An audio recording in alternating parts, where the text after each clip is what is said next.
Fanawai, Maola Fia Fiai, Samoa Lopunumoni, a woman in Maoni, Lo Samoa, Lafanua Levalenoa, Lo Mena Malawiloa,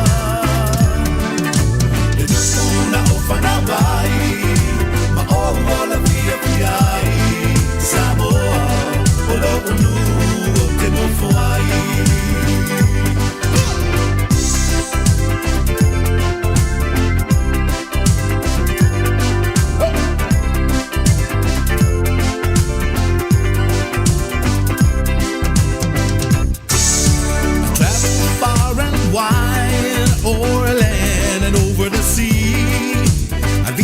A lot of places just to roam and wild and free.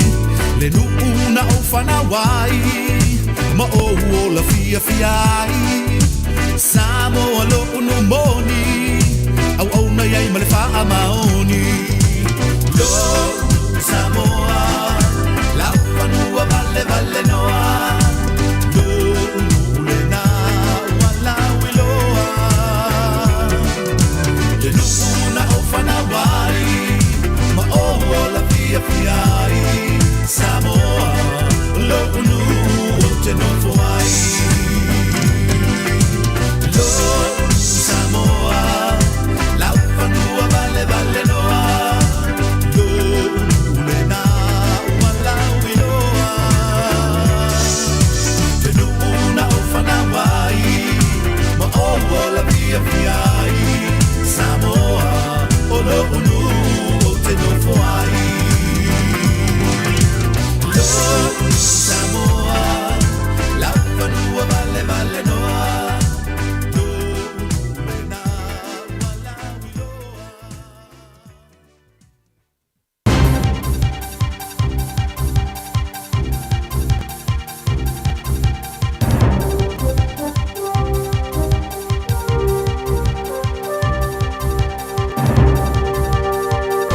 In this update, cordons are still dotted around Auckland's Sylvia Park Mall after gunshots reportedly rang out hours ago. Police are yet to release further details but are assuring there is no risk to public safety. They say officers remain at the mall, so are urging people to avoid the area. Witness Camille, a French traveller who's only been in the country a week, so she was waiting for a bus when she heard someone laughing. Then I looked up and he was running with that huge gun. Someone was running after him. Chris Luxon doesn't believe voters will punish his party in the polls after he survived another confidence vote. Chris Pink's been sacked from cabinet after Luxon claimed he was behind yesterday's leadership challenge. Pink since announced he won't seek re-election in November. Senior ministers Chris Bishop and Erica Stanford deny involvement in the coup attempt and are pledging support to Luxon. The Prime Minister says the party's moving on. Well, I think voters will see we took decisive action. We dealt with it very quickly and we came out of that meeting very united. A group of Gloriavale leavers want damages as the Employment Court declares the Labour Inspectorate wrong for not considering children during investigations. The court says children working at the West Coast religious sect were effectively excluded without reason from inquiries which led to some volunteers being legally defined as employees. 9 leavers now want compensation and declarations of slavery and servitude. Housing activity has continued its downward slide for a 5th straight month, with economic uncertainty adding to buyer caution.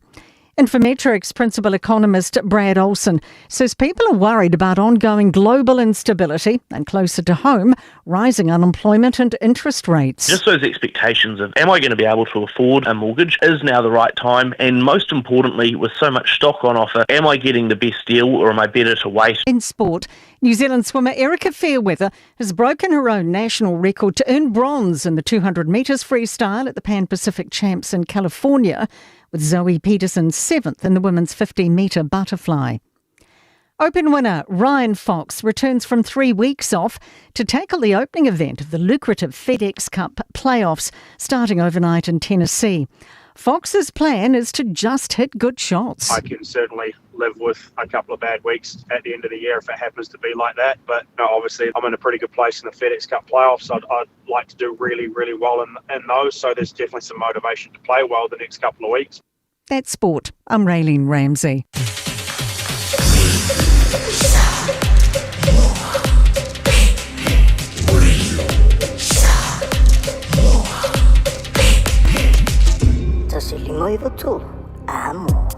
Party rock! Yeah. DJ. Every day I'm shuffling. Let's go. Take it, hey. Let's go. Take it, hey. Let's go. Take it, hey. Let's go. Take it, hey. Let's go.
DJ.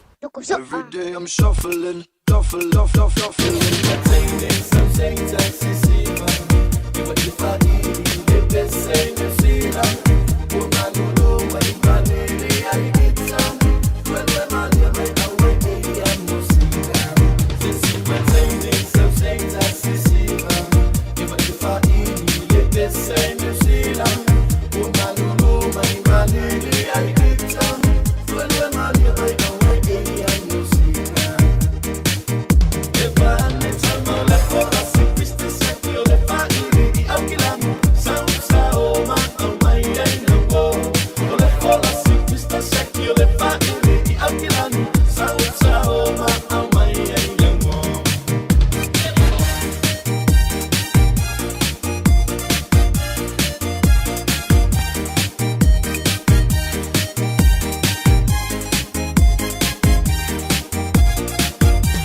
DJ. Every day I'm shuffling, shuffling.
DJ. Every day I'm shuffling. duffling.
Lava o te vetua le nei o e whaafonga mai pēi le Radio Samoa tesi lima I watolu a mō Samoa I manuia lau whaafonga ma lau whaasausaua.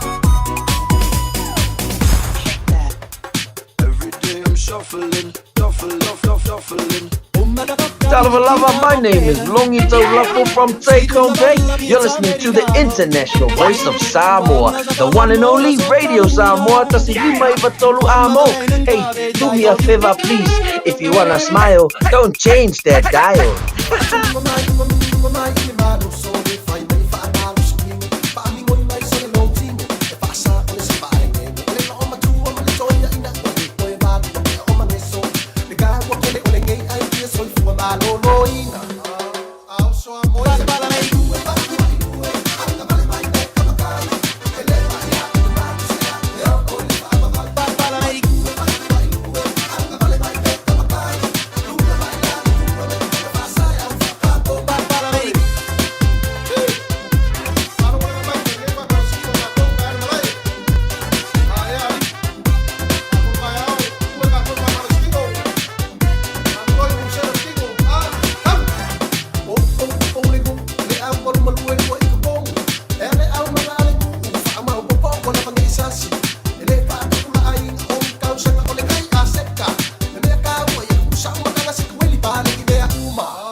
DJ.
Samoa, waulene yo gas futialo, awal sumi alingila wa kio. Eva mai ina se fulu lima iva kolu, amo, Radio Samoa, bevela a. Hi everyone, New Zealand's 2026 general election is coming soon. And this time it's different. You now need to enrol before voting starts. We're out telling everyone, aren't we, pup?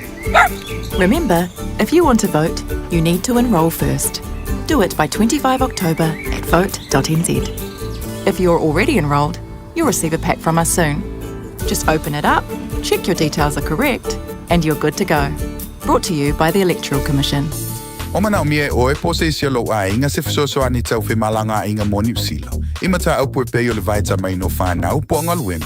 A whai lau tali o le ioi, wala au loa Ken Fernieho o le Fern Immigration Services. E iaila na laisene, ma o silia ma le se funu lima tau sanga hola na tau tua. E toa tele tanga tau o fisoso ani iai Ken, imata au pu tau whi malanga inga. E awhia imata au puna o atu le tribunal, ma apili le minister. Tanga iana e le Facebook, ma le upenga te whailangi I moli mau. Mo nisi whamtalanga, wala au mai le Fern Immigration Services. O lua tasi lima tasi, o lima. O le Casa Beds and Appliances, o le tali o manaonga, I o loe whaatotonga ilo mauta, ini tau le lei, toi ananga tā, e mawai moenga ngā o si tutono New Zealand, wha apea se tino fōa le potumalo lo, lau ai manafoa, TV, la au pese, usa aisa, masini tā lava, telefoni fe aveai, maisi. A whiu ane loa I le whawhituwha Great North Road o tau, po le tolo whituiwa Great North Road I Henderson, le Casa Beds and Appliances, telefoni o valu se lau, lua, lima whāwalu, o valu se lau, lua, lima whāwalu. When you shake a radio Samoa, lua mai, washi mai, radio Samoa, radio Samoa, tasili mai, vatolo radio Samoa.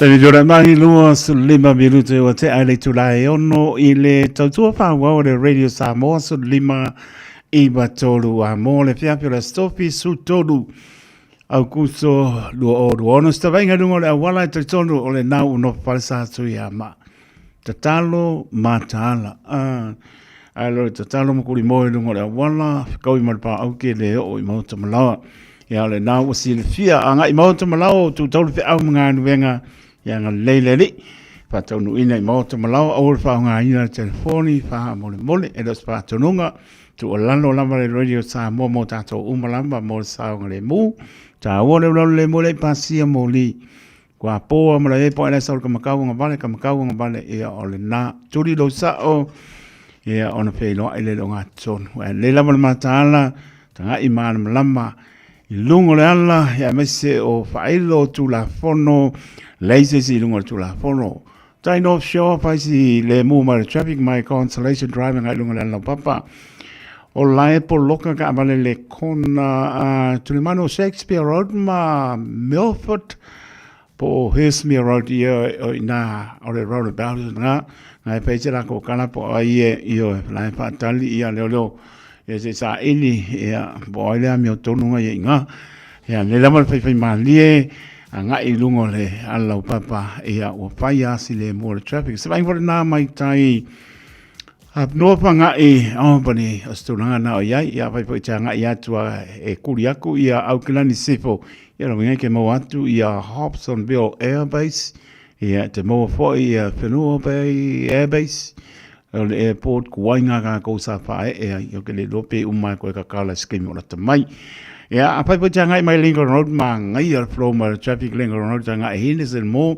ia watu ngai Glendale runabout o mo ko ma ngai ia Olam ko manga ia awor se tiel malu tai au ya tanga mal mai lungo lana pasi mai ia wai community cemetery anga elin mo ia long winga te mo for Templeton Road Wolverton Road ya ke pi o ko e mo New Windsor Road hi for to Lalo Mayora Road ia long winga ke mo motorway kuli ia Mengo Bridge anga the airport our slow on the traffic ya pa bo tanga ia to I Avondale ia bete mo fo ia New North Road pasel back and say ia lo ngeke o so fo like nga Hinden Avenue mo Stoddard Road Sandringham Road Dominion Road o mo ko kusale pisi o wala o uminga ia sa ngale mo lava ta u lava le na le malo le tru ne fiafi o se vainga ile tauranga Victoria Park ngai lunga la papa fa mo le mole o slow water traffic pa fi maria o mai mountain lawa Simon Street ngai kai babas Newmarket apai po Rimwell Road, Meadowbank GI, Pilgerton Road ngai PMU slow the traffic, Ellerslie Highway, Mount Wellington Highway, ia o le kongo fa ia facing ngai ki ngai Silver Park Marolo se pas ya ko le traffic le lungo le motorway anga I South Auckland, ia o nga ia po le fiafi, ia le lama fai manie, ia Greenland Roundabout lungo le motorway tu mai mato o le na pasi mai mako kalakalo mai fa mole pa so I foi tu mai o lo manga ia le watu I Marewa South Mo mana ia pro traffic South Mo tuota takanini pa kura pukoi ia lo winga wanga ia tulole ino tu oi ia le saunga le mo lama pai ma leo tu sa ne fiafi ma lo le pale ne asa pe amunga wenga Itia e fa vai vai tai au na o mo waso fo I bi ngai le tua te alu mo fia ia anga I moto malawa vi le li o manu ma lo la o ia le mang ma lo ki apolo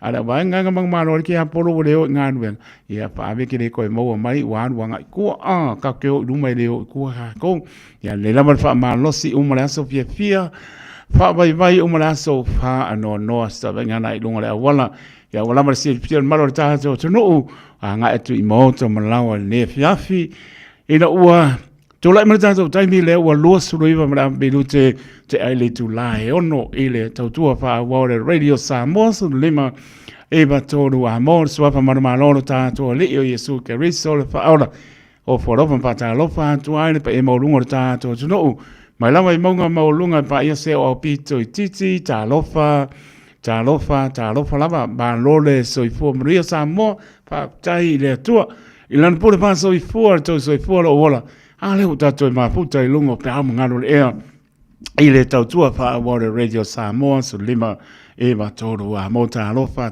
lava fa ta lofa ya pa ora tala lei lo fa tu no pa lia so sta po alto nei to vine tau suina de vai so I fu ya wala ma ni nganga mo e mo lon ma lo fo lo pa ta pa tu le pa ngaro pa ia le tua ia pa ben fo nai tua asina sina ta no fa ma lo fo lau le wa mata na fa ai fo le ma lu ya ta tono lo mo lunga la ma le ngale le lana fa ma no longa o lo pa ia tu le maru le tato tuno le atore tuno tu asinsina ma lo ta wivi ma le maru lu ya me se poi pa ya non fa na le tau sina na yo tato tu a fia ngai mai tato mo le maru lu ma ia so lu ona te ni ole ole mo kwa ma ngai yo le maru lu ai o mo le ia so ni ya pa tai le ni fa so mai la mai le tai mi le maru lu ma fa ya ma fo ila mal bi ngai le tua pa ta lo fa tuai ta lo fa la ma pa ta lo pa to no mal le to no lo pa pena na mai mo mai ya ai mai so lang mai o to tu le radio Samoa fo lo pa ta lo pa tu ta lo fa la ma lo le so fo mria pa ta lo pa tu so se mo tanga sanga se mo to ma lo ta lu fa le fu ma bu si o to fa ma lo le to ya fo lo pa ta lo pa tu ta lo fa la ma patalofa ya la to tuli fa salanga so stress ya alofa tele atu io le la mole longo ya ile tu muso le nganga pa ia le ri o le so ni sili na mo ta to fo i mai ya o ngona fa mo lando i lu mo le ri au ne to fo i tu langa na fa pe na no o ina no fo nga le fio o yes ya alofa tele atu to mo to tuli fa salanga va ve mai se la fie tato fe lo ai le lo fore li pa ta lo pa yalum pa na le tlo sa fe ngai ma o ongo nias ya ma no le ongo ya marka aso tamba ya marka aso tene ya ta tono okay ya me o mo le lo fore li ya fa yo ese men pa lo fe sasi ai sa ia rongo pe la bolo pa to ino to o ne nai nei lu mo lo ta ma lo tina pa so tala noa pa malama mai lo tamama lo tinale me o tupu la onga e te anu le aso so ai o mtoa sa o loto la wa nei se me anu wa ka ku o le na ai le la pa so abatu le fa tuanga mania so tama e moni so tina e moni ya le na fo ya peke i wan ko wo fa le onga so ala pule fonta upu pa fa yo onga ile fa fonga na yo matua ma tu le numero tasin so fu ai to matua mo ai te to na lo fa na le le ngana ta no ai ta to au le ngalo e ngoto lo loto le tama ma le tini tu lo e o ina e ma lo foi vola o onga mo se nga wenga mo lunga ia e te le ni tinga lava sau fa matala upu fa peritania ia to fa ni liu o le pasamo ma na ia a to tino tam mo io to no na ia e tali tonu fili po inicio to fa i mator tara lei a Yesu Cristo mo io to na ia ile lofa malanga leo lo ta to tua Los for 5 minute ona tare o le tulai fitu ile tautua le Radio Samoa sulima iva toru amo pa telefon malo le tunu ile tu mare tu o ke lope la to tai la to la vi ile li ya le o tato fe lo ile matango fe o le ilo monu ya ile oni po nga ya lo fa telatu a foi fo ngo tu o ya tunu no pia ya ma no fai ia anga le ia mfato nui na munia la vostai me to taliwai ia o munia tato felo ai ia o manu foi tato te ai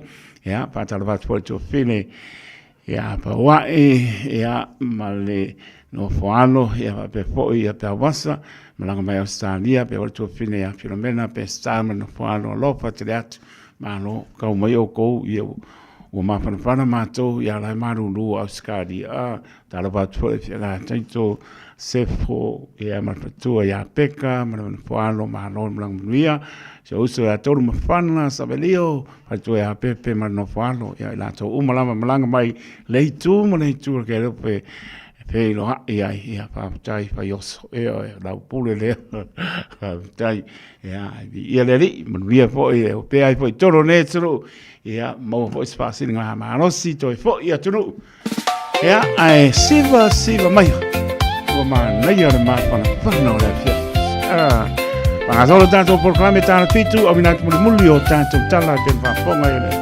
le so to ma tana be tiki atana go. Ole mau lava lena, ole au talavo. Fai mai lava lato e mana oile show. Saulo ala ia, e matu ai so. Siva mai, siva ile manaya. Alo ia o fai va o mali e mai le musica. Si o tino e va vai, e se le mata inna. Ia o tango no mea, uale ole lea.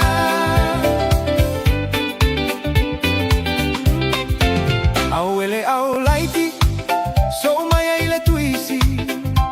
Milo lo tino masi ove e pe si. Alui lalo e alui luga e alui lalo peise matavili. Feliuliu ai solo, peise alu ole maligi. Siva mai, siva ile manaya. Alo ia un fai va o mali e mai le musica. Si o tino e va vai, e se le mata inna. Ia o tano no mea, uale ole lea.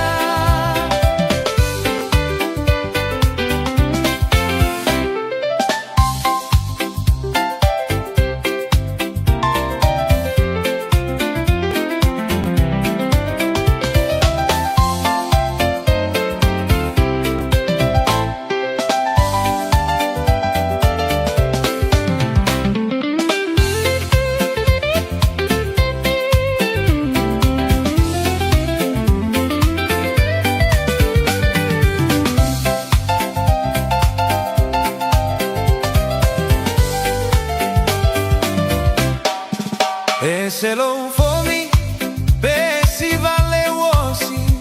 E la ala a fa sipa solo pe e fai ma oli.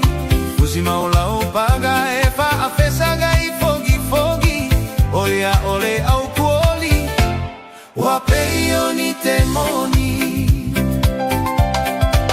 Se mai loa, ila usiva Samoa.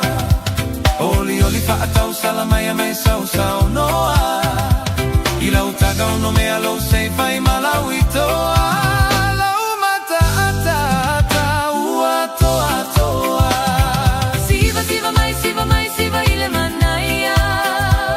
Alo ia o fai va o mali e mai le musica. Si o tino e va vai, e se le mata inna. Ia o tango no mea, uale ole lea. Ia o tanga o no mea, uale ole lea.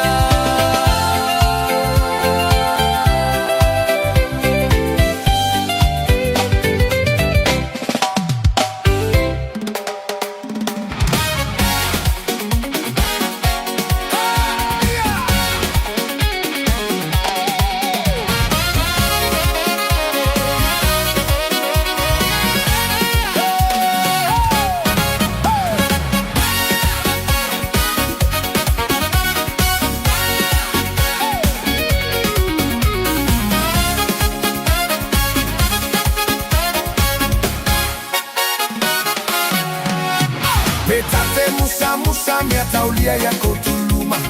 Fai fo ise swinga ua Samoa ala a ole fina o masa ili tuli ole sini.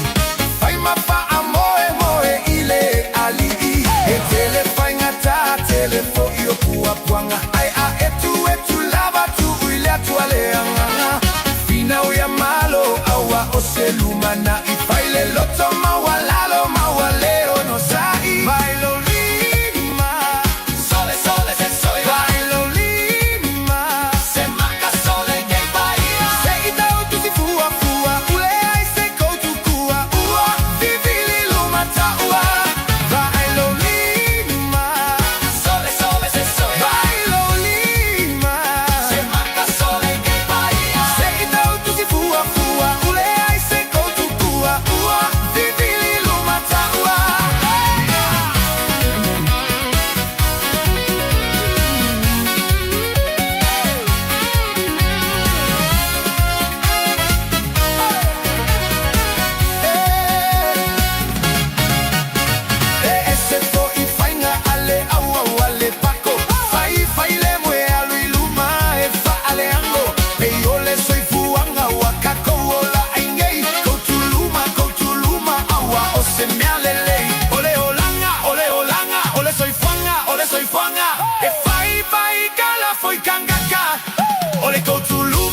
siva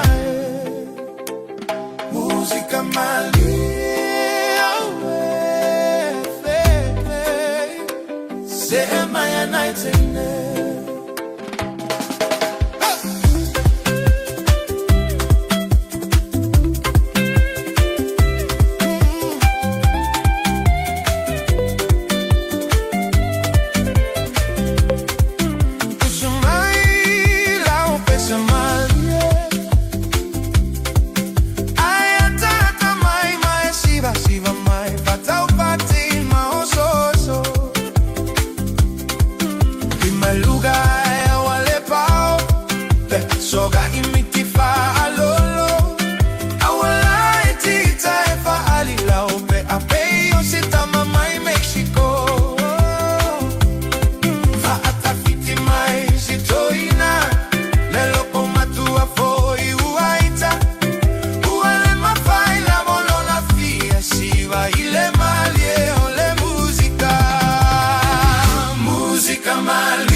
Tanga fala senga lo mafofa.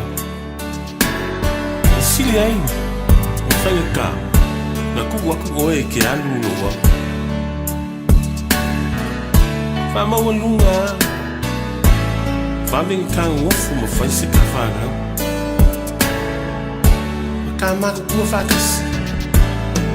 Fa kali ai ni fa ba. Ai pangale. Sanu vale lo kamua opo.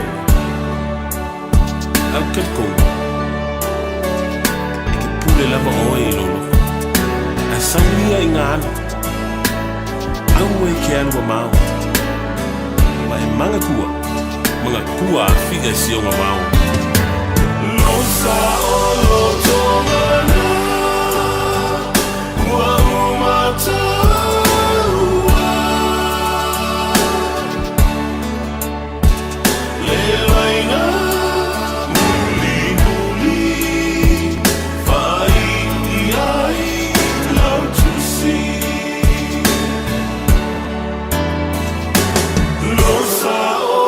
Tomana,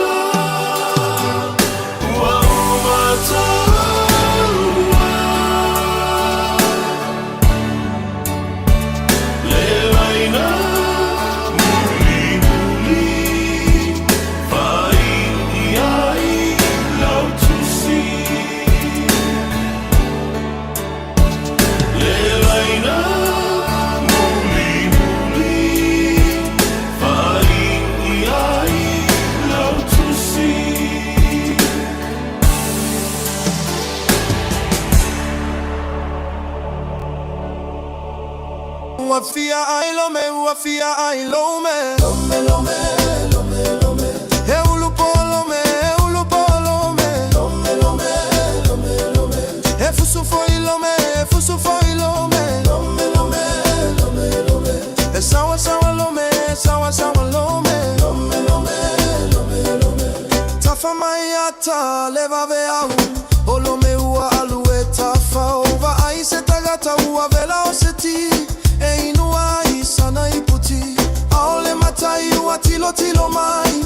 Fea e alu ia i le taule ale afa alogo mai. Le ase mea na e sauai.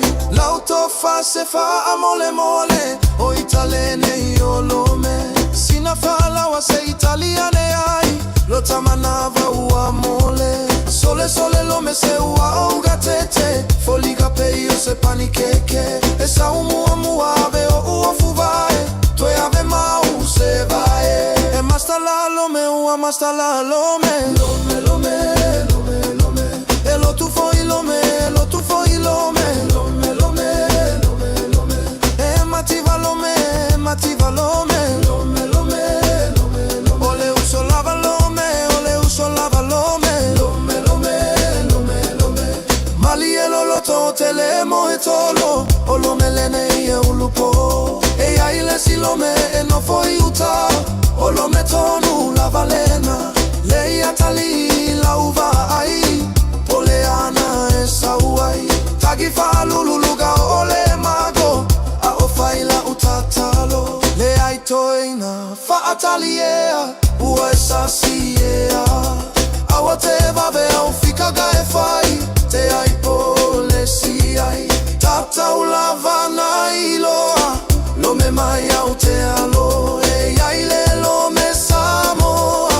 Olo otagi peisemo. Ua mawa nei lome, ua mawa nei lome. Lome lome lome lome. E ulupo lome, e ulupo lome. Lome lome lome lome. E fusu foi lome, e fusu foi lome. Lome lome lome lome. E sawa sawa lome, e sawa sawa lome. Lome lome lome lome.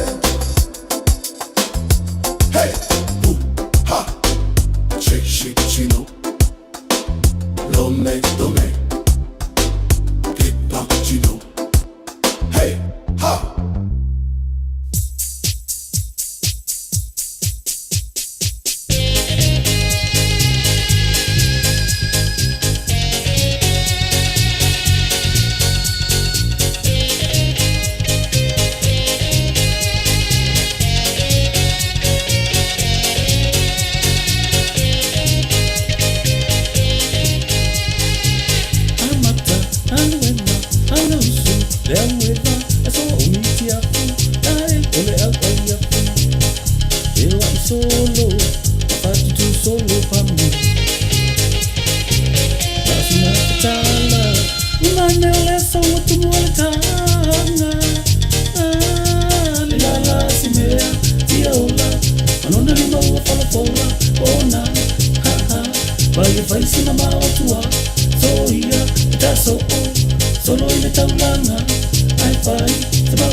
La lo iai le mafau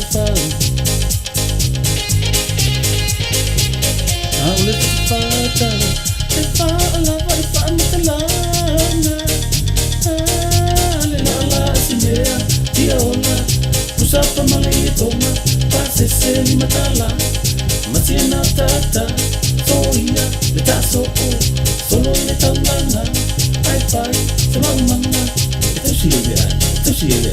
tausiele ai na tele le sunga wai i Samoa luna matango fie pale tau alo fia o le to male mafau a mana ia oi ele atu lau no tua ua pe ni usila so telefoni moli wila so se la fama malo le te wila ua numero tasi oi le Pacifica ai pau na show fanu no te se mala to falata la ukwasi mala au la wasa la la si mea ia ona malona le mau pala ona ha ha vai si mama o tua soia ta so o solo le kamanga ai pai se mama tausiele ai na tausiele ai na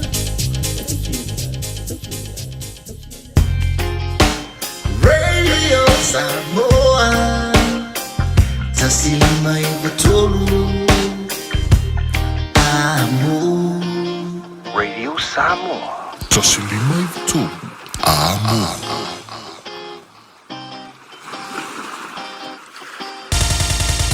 Usimaya lau whaafofonga o le whaapoponga fo ele nei o talafau mai Samoa. Awina sa mai mo oe e lau leiti o whalongolongo le Radio Samoa tasilima ivatolu amo. Tātou mawhūtere nei a sa fau, tala tau longo mai Samoa, usi mai a lau whaafonga.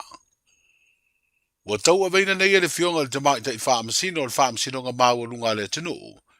Le fionga le utele ni a vāmata tuatanga loa. Le tofinga o le whaamasino si ni o le whaamasino ngā. Ina ua mai a whaamau ni ai e le fionga i dea o malu o le malo lea tofinga. E pe o na whaamau ni a mai e le ofisa sili, o le pulenga o le mtanga luenga o whaamasinonga, ma le whaafoina o mta uputo whaamasinonga le sunga papali i John Taima le langi a whele. Wa whaamawina ai o le urua i tamai ta i whaamasino lea, wana tau aveina le tūlanga o le whaamasino sinia o le whaamasinonga sili. Talu o nā aloa ia lea tofinga ia Novema o le tausanga lua whenua tasi. Lea na urua i tofia iai, le fionga ia vui Clarence Nelson ua malo loli taia, mai le tofinga whaamasino o lea whaamasinonga. O le fionga ia le utele ni a vāmata tuatanga loa, na avea maurua i tamai ta ilo ia na whidiwhidia, e avea ma whaamasino o le whaamasinonga wha i tū malo, i le tausanga i luafe se furu ma le tasi. Ai o ia fo i le urua i tamai ta i whaamasino, na whidiwhidia e avea ma whaamasino o le whaamasinonga māwalunga, po le whaamasinonga sidia Samoa. O lona tau avei nai o le tofinga whaamasino sinia, o le whaamasinonga māwalunga, ua ave ai maurua i tamai ta i whaamasino lea tunu e whidiwhidia e tau ave lea tūlanga sinia, i le ngā luenga whaamasino lea whaamasinonga tāua lea tunu. O se furu lima nei tausanga o tautua o ia i le māloma lea tunu, i le tofinga whaamasino o le whaamasinonga a Samoa.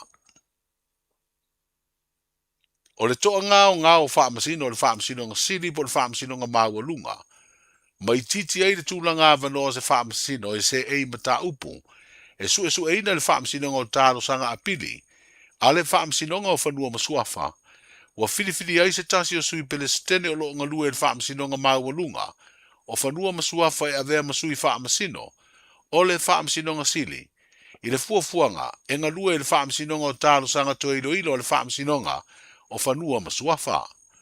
O le asoluro le vai o sona ina wha mautu wai lea whidiwhidinga, ina ua whaatauto le fionga i a silinga Diana Roma, e avea masui whaamasino o le whaamasinonga sili, a o ngalue ai o se tasi o sui pelestene. Sa whaamanino mai e le ofisa sili o le pūlenga o le mtanga luenga o whaamasinonga lea whidiwhidinga i se whaatalanoanga. Ia, o le neito finga e whapitoa lava mo ngā luenga le whaamasinonga o tasanga pili o whanua masuafa. Wai i le tūlanga le peo nei ai le swinga o le tātou tūla whanu whamai lea ua whawai ina i le whaamasinonga e tolu ai whaamasinonga i le whaamasinonga whanua masuafa. Le uta ua o le whaamasinonga o tasanga pili o whanua masuafa.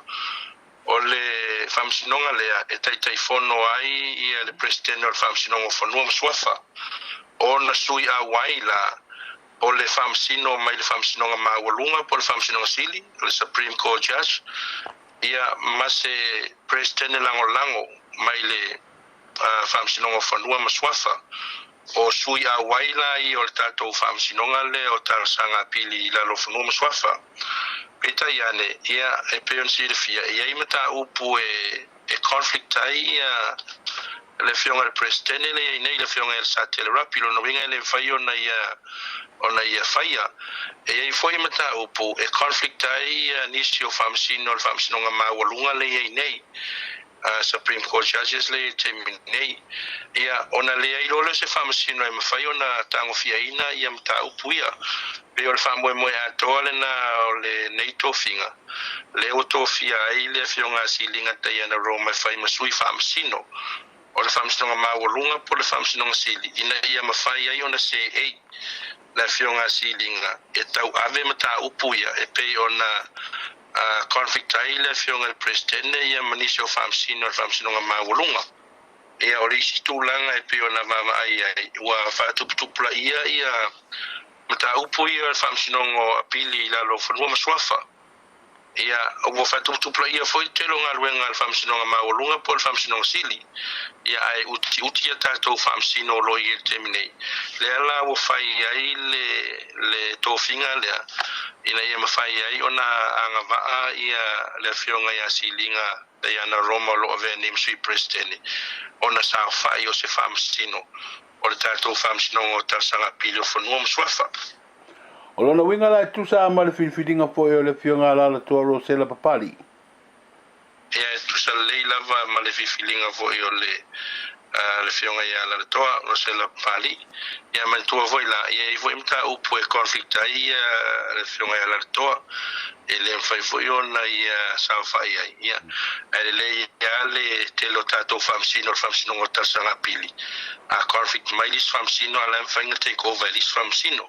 Ina ia awane i toa pe tolo po ina mta upo le atunu. Ona ule se whamsino mwhai ona ia whatinoina.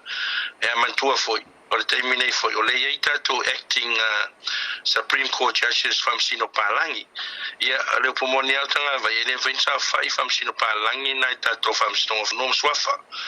Se vanga na aila tātou whamsino Samoa le se ei tō whinga le whamsinonga maurunga. Le mwhai o na whatinoina whamsinonga ili tātou whamsinonga pilo whanua maswafa. Manua mawala mano o lala se tūlanga lo ta oto mai aile to e sa ilia o nisi whamsino mo le tātou whamsinonga sili. Ina ia mawhai o na lava aile o ngā lulue fo i le whamsinonga lea. Ia mawai fo i la tō e mawhai o na ngā lulue le whamsinonga lea o tālo sanga apiri le mana umia aile se eio se whamsino. Mai le whamsinonga sili.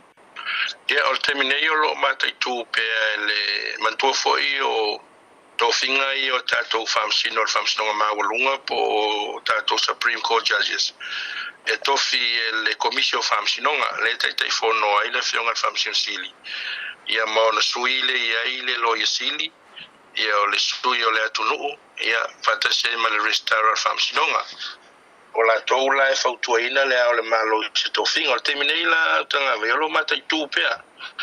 O lo matai tūpea le tūlanga ina ia mawhai ona whilwhilia ia se tasi foi. Ia tau aveina ia tō whinga ia o se whamsino e whaupopo e tātou whamsino o le whamsino ngā mawalunga o lo ia i le teminei. Ia ele nā foi malaina o lea sa whaasara lau le tātou EOI, por expression of interest. Moni a tātou whamsino o le whamsino ngā whaitu malo ma le whamsino ngā sili. Ia ele i tele ni tangata ni lo ia na tuina mai ia la tu tāsanga. Ia mai lo ilo e fo ia komisi ia mai tau ona ausia ngā waa mo mia. O lo tuina mai tono le tātou tūla whono whamai. Ina ia tau ngā waa ina i se tangata. E tau ave ina ia tute ia o le whamsino ngā mahawalunga po le whamsino ngā sili. Le ofisa siri o le pulenga o le mtanga luenga o whaamsinonga ma le whaafoina ma tauputou whaamsinonga. Susunga papali i John Taimalelangi a whele. Au tau wha i wiu le sa i ngā sui o le au nanga whaavao malo. O lo whaatau ai whainga whaatemokalasi i whainga palota. I le awa o manongi fina ngalo ta o le malo, o nisi o matanga alue ngale malo, ma wha laptonga tu maoti. I le wha o ngā ino o feso o ta inga wha teknolosi, e palota mai ai fafo tanga tanu o Samoa. O le ua wha ilo e se ofisa sini o le ofisa o komisio wha inga palota, o se lo ia foi, e tanga ese ma whelanu lanua i langona wha alia i lea fuafuanga. O nisi e langolongoina, ai ai ma le tere o fesiri e muri mai ai, pe o se whainga e le tūlai mai ai nisi whaafi tauli. Ai o nisi la tau te whautua ina le whaatatia i se isi teimi, ai whao ngā pēre tūlanga o lo i ai nei, o le malanga mai lea i Samoa e le sitala ma pālota ai. Ia o nei tamari i fo ia na o mai o le vainga le aitia. O se tasi lea o wharapitonga wa whapeona atua nei wa more than a year now. O whaipaanga ma le ofisa o whainga pālota. Ia o lo soani mai lava i tūlanga lava o le whaatinonga o pālota. Ia le leo na whaatino. Ia e mai se lava la e le vainga tonua leo le whaatino ina mai o pālota i whafo.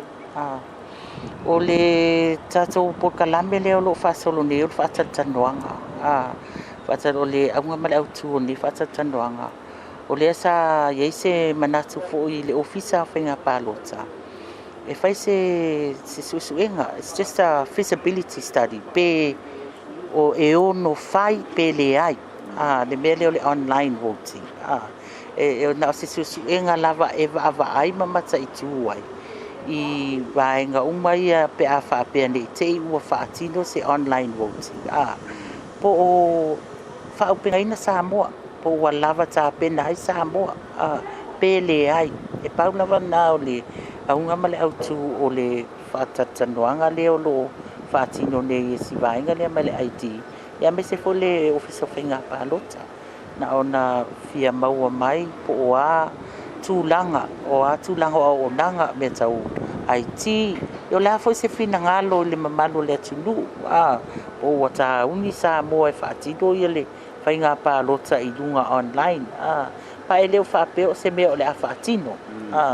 Ele ai na o le suenga ia le ofisa. E tā pena ai i le tātou le whaatino mai leo whainga pālota i atunu i whafo. Pe o le tali atuna. Aftai, o le amanino atu, o lona winga lao le initiative po le taun whainga nei na amata mea e lau tau ofisa fo e le komisio whainga pālota ele o se tūlanga fo e nei na o mai o le malo le temi nei. Ia, o le lava initiative o le o tonu le ofisa whainga pālota. It's part of our preparation o le OCV. But ele I whapea o se initiative na tu ina mai fo i le malo. Ia le la tā pena ia le ofisa la tō ia. Ia ona tu ina tu lea tu ina mai lea le reporti e nai tamari ia o mai fo I whaatino le la ua suenga. E tu ina mai le ofisa. Ia mai recommendations lo e va ai. Po a me te tau ona tā pena ai. O le mea o le a e mawhai e Samoa ona whaatino online ne pālota. Pele ai. Nā sau mātau atu tātou mawhutanga nei I langona whaadia. O le sā mailo whina ngara po I laua o e sila malau whalongolongo atu I manatu whaadia. I tātou tene I sauniuni e ne tūlanga nei taimi. Ai mana ia le amata whaataltala noa ma mawhauwhau iai. Ia, sao lele lawa mai tau atua matatoa. E pe e mafuli le whina ngalo fo I whaadia lea I le tātou mawhtanga nei aso. E le I ready Samoa, e tā pena maalie. E tele lava ia mafuanga po lenga fo o loo iai. Ia o loo iai le mele o le security. Pe e afo ingei e sefi po le mea le a sefi e le whaatinonga o pālota ia fo le whina lo whaadia ia e wavaai po ia tātou systems po le lay systems I totono e mawhai e ona whaatino ia awane ia le o se tasi lea o vaenga tāua o le secrecy o le vote ia o tūlanga na le whaapopolina le malo le tunu ia pe o na le na mai tau tua nei o mafuli ai ia pe mafuli foi la le si foi vai nga le sa ta wa ia le ato tele mai ai ia tangata I whako le hapalota mai ia o tūlanga nā ia le ai o tā penpenanga le ofisa o lo mata I tū uma vaenga ia au ui foi nai ai foi nai I tū le sa wha leo mai foi ani ia ai pe ia mafuli lava I le vaenga lea ele I ready ele I saun tā penpena maari e o le tūlanga nā o ia tato patatanuanga ne asa Se whātalanoanga ma le tamaita I lo ia o se ofisa sinia, o le ofisa o le komisi o whainga palota, le tō whāmuri talo maunga whetongi wā ai. O le asfareida le vai o sunei e mai ai le sa I di ringa o lo whaia ma le wha moe moe o le taunu unga o lea ngā luenga, o le atu ina atu I se vaenga ngā lulue, po o se task force le malo wā o fiei nisi o mta ngā luenga le malo, la tau te soa lau pureina mairo ilo, o na tu ina atu leo se whautuanga I le kāpeneta, I se taimi o le amai ai. O le masino le nei o kusoanga I atu le masino o November, wa whailo le mtanga ruenga o puna o whaale natura masi o si o manga, wa mawhana whanai o ngā sami o Samoa, o le mafua anga leo wa ngā I mai ai o le tafola, e whanana wai. O lea whamtalanga mai le mtanga ruenga I dunga o le na upenga ta whailangi o whailo ai foi, ma le vai o tafola I o tātou o ngā sami, ini asia singa sui o le matanga ruenga. Mo o whautua ina ide atunua e meise le au whangota, ina ia tau mamau ma ta whola pe awa aia ini o ngā sami. O stasi leo mea ola le sami o lo pui puia ma whaasau e Samoa, e peo nā ia ia na tu la fono whaatonu tonu, mo le pui pui o mea ola le ngātei whale, le Samoa Marine Wildlife Regulation, o le tausanga lua whemaliva.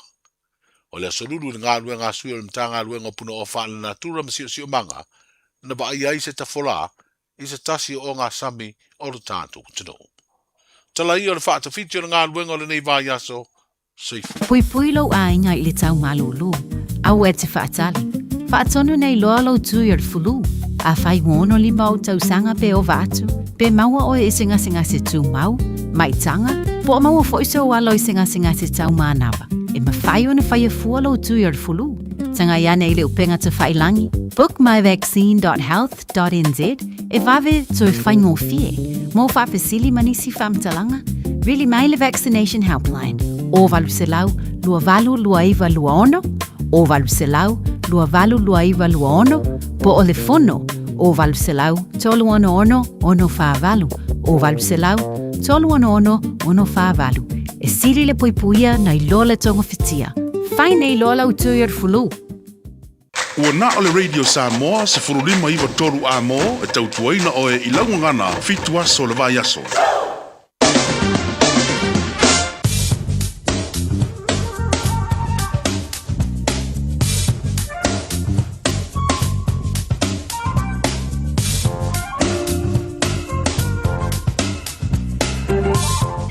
Nau toi whaponga le maro lea te roo lea mina atu muli o tātou tana e pen whaponga e le so tautua mai a autanga mai a tipi autanga mai a ianga lele matai muli atu lo tō soi fua lea so atai au o mātou wola e toi whaponga sa whaponga o tana mai si o tātou tono o Samoa.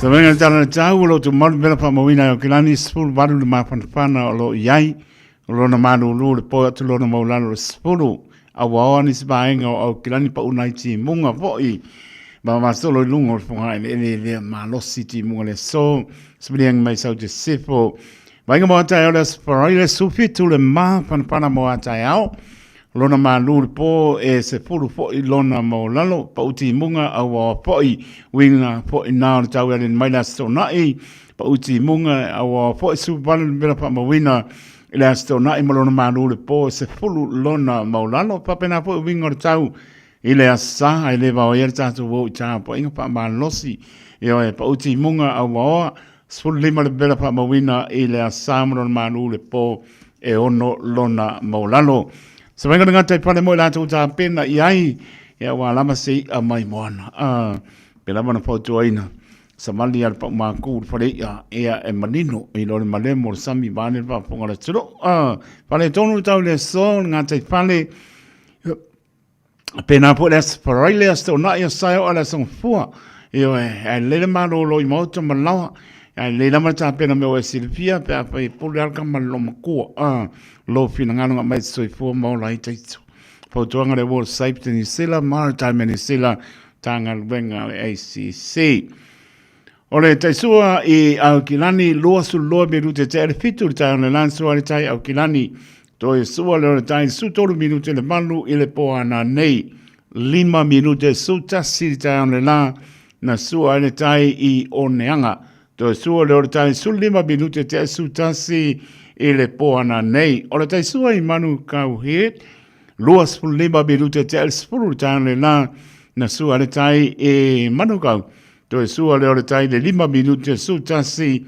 e le poana nei mane te sua i Morowai su 5 minute te al spuru tai le lan so le tai e Morowai ona to e sua leo le tai e le lua su 5 minute su tasi e le poana nei o se mai nga si o tātou tono i Samoa whatara pātu le nganga whaalono mai se o lo whapangafonga le tautua le tasi ono tesi ma le tasi wha mo yo polofa patalapatu ya te ronel tau tua le Radio Samoa mo polofa patalapatu si o tātou tunu pele o tō pinangana mo tātou loto mana il tau lo wawa e atu le manu le fiapi ngō tātou la e Samoa lo awani smaingo le tunu ua lo manaya le suru la ne aso lusuru iwa le bela pa mawina mai si o tātou tunu maron manu le fiapi lua su lima ia e mana tua pea sa mora tunu pele i lau te talo tātou lo o aitau malele atu.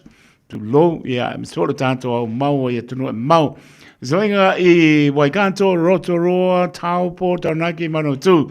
O lo manai solo lao lo au hapo ni simaenga o tu tua oi. O se maimbole nai pe plenty, kin country, kispon mok spele la mua warintone. O mkwa mafa ti munga a wafa solo atua. O se maimbole nai wa rubber palms, tana north naipia maising. Tau langa manisi vai ngonu tu tua oi se pa ia lama kalai stete mona nu tu tua oi ma na ia manu e lo pa o se timu i o lo au oa pe ia nganu e pa pua e le pati ia o manu lua ma to la ngei e kalai stete mona nu tu tua oi o se venga na tala tau mo tala tai mang se ta to no i Samoa nisi vai ngonu tu tua oi mo se fia ia o ta to wanga tu pa unga ole ne po i va yaso ina ua tula mertato taimi lewa losu lobe rute te elepitu le tautua le Radio Samoa su lima iba toru a mo si maila pa ponga le tato Paul Klame o le alanga upu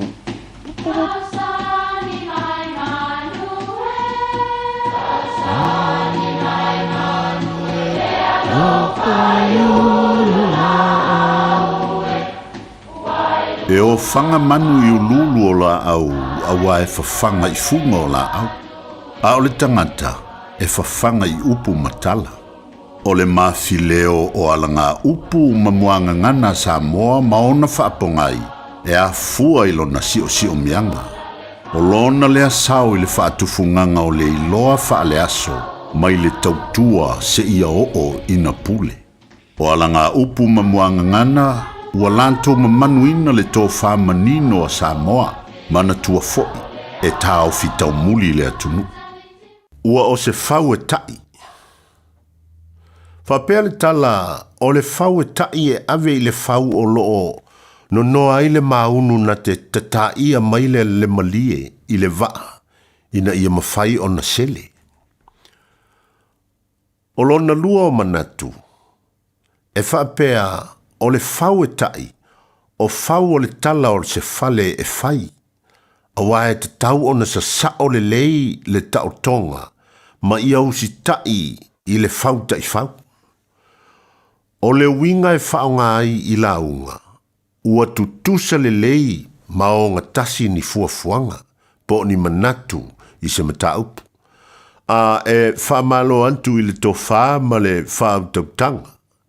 A wasa manatu o le awhaingatā le mataupu, ai o lea ua maita watu, ua o se whau e tai whina ngalo ua whaalia. Manuia lau whaasau.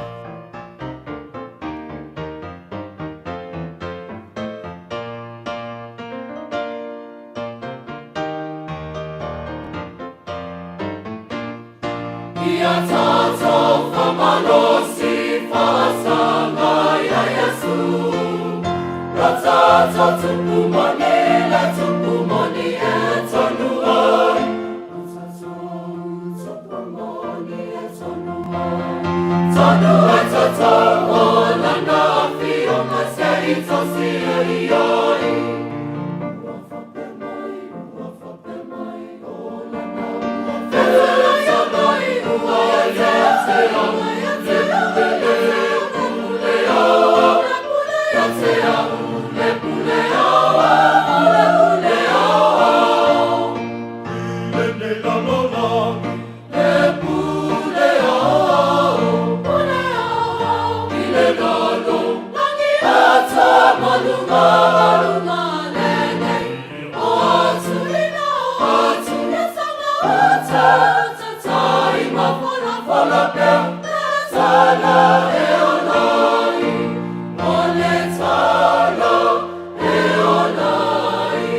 Ia tātou whamano no se pōmari o kani sia papa tonga ke Oceana America Samoa ma le whio anga o whanga i tua America Samoa e oe esele bānaia o le vi inga o tātou tua tātou whamano no si o alawa topi matiu te umana awai le ri mo i tātou awani o tātou wha amai bai ai wha ina lo wāna awina e a ato iai maro wha maoni e a maro manosi a to o foina moreni fa manosi esel manaia o mare aso e fia e fa mai o maro aso e fa no pat patia pele anga le o le ri ua hi fo atu le lao le nei aso ua po le nei aso mata ngo fiele no fo le ri tau si mai mo te malawa la tore tunu pe lava sa ptalo lo ia maro ta tunu le nei aso tani tono hawari tia me umai lona matango fie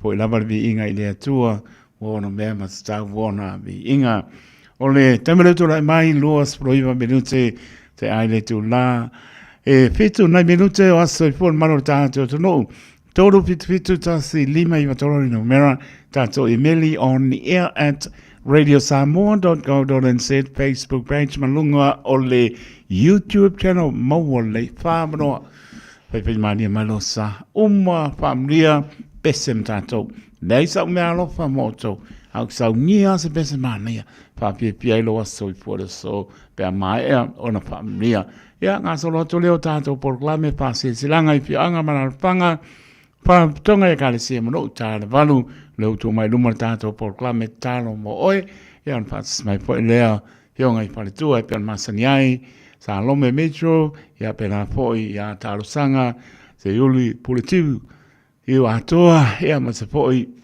ya tu loto Miss Patty po tu loto Robertson Miss Patty tato por clame talo mo e ya tanton panga sol foi leo tato por clame ya ai pa talo batu le fionga le pepe pilioane ma patu ya San Marcina me o tana pa tai tamama ptumai ma via foi le fiafi o pepo so ya fa po wina tanielu male ainga no la male va mai sina leo ma se on tua tina ya no salia lo maputa mai Island Bay e le la mo Wellington Curious Lofi ya alo fat manvia po le fiafi e le fat mai ya pena foi e le fo ia Mikaele Puti ia ro pisi al ngarwenga se o sa Mikaele Puti ia ala fai am fa ponga mai la ko musika mri ngarwenga uso Mikaele Puti la piapi ia pena fo ia tanu masa manaia pale fia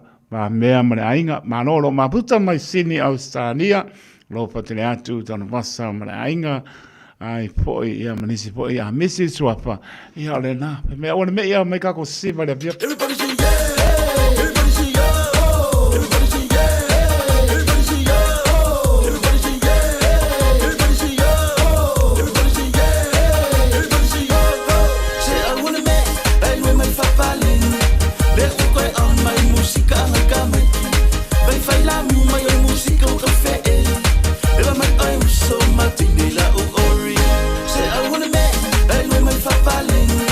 Let me go on my music, I'm a gamma. But if I love my own music, I'm a fair. If I'm so matinila, oh, ori. Where can I make it? I say, oh, if you think, got a big overlay, Vacasilla, Cavalier,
no tato leina I meli apia folinga ma le YouTube channel fa mole ma la mai lope mole noa pa dalva tu ya tanu basa ma naia fa le fia ma mea ma patua ma no falo mai sini Australia fa tai lo fatu tai mo lo anga la pelo so ya talili fa le nga ma patua ma no falo mai West Auckland lo fatu so ma no lava ma mai talili la inga pe po ia miu fa mosa mre inga lo fa telat la to ma vuta ma le po linga YouTube channel lo fa telat na bino za to lina e o pese va ko o nga lo me lo fa va ase ka ko va se de o poli pa ya so de tato I meli mo so le va e mo mai al mo li fa ko Ole tato Nelly, wishing our dearest mother, Taunese Noah John, a big happy birthday today. We thank God every day for giving us a beautiful mother like you, Mom. Your words and encouragement and honesty priceless. Mom, we love and appreciate it. Your kindness for us. Mom, God bless you with many more years, Mom. We love you always from your children, your grandchildren, but we are tele loa so for tina tau nese noa jo. Ayo le ope piske kusila bi amo. Nam no tato lenga family mole. Umola tiko ai apa ska ko meli anego. Ode ngalo tato por clame talo mo e mana tua. Tala por tato lenga bala mai ya talo atu mai por tua mo to tato ainga. Ja, die programme de masena va to the band. Ila sprode, ya lo ko mai dum. Ya. To se asau ke ngai ko in panoranga, sen tu asina, pai langi, langi, mai se pele nga, ole I sau no tu ya ave. Malo ane na lua.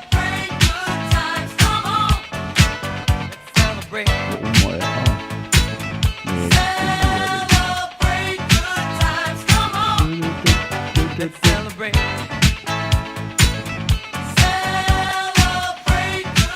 Le stato I meli familianga moleaso soifua se o matou tina peleina. Taunese Noa John paptai I le atua ua e aulia mai e oe lo waso soifua. I le nei aso mam whaopopo pea e le atua. Nisi aso se tele mo lo soifua. Ia ua lava le whaatou tonuina o matou o lau whanau. O le whaanga mo oe le tina. Ia mai lau whanau malava. Ia ma le tamā le ainga. We love and appreciate you, Mom. God bless. Ia ia nei mai lau whanau. Ia whanau o lau whanau. Ia tele lo waso I fua. Mo le mrota no mai tā lofa lava. Oi sole. Kamange o le kōpai kokoro le fiafia.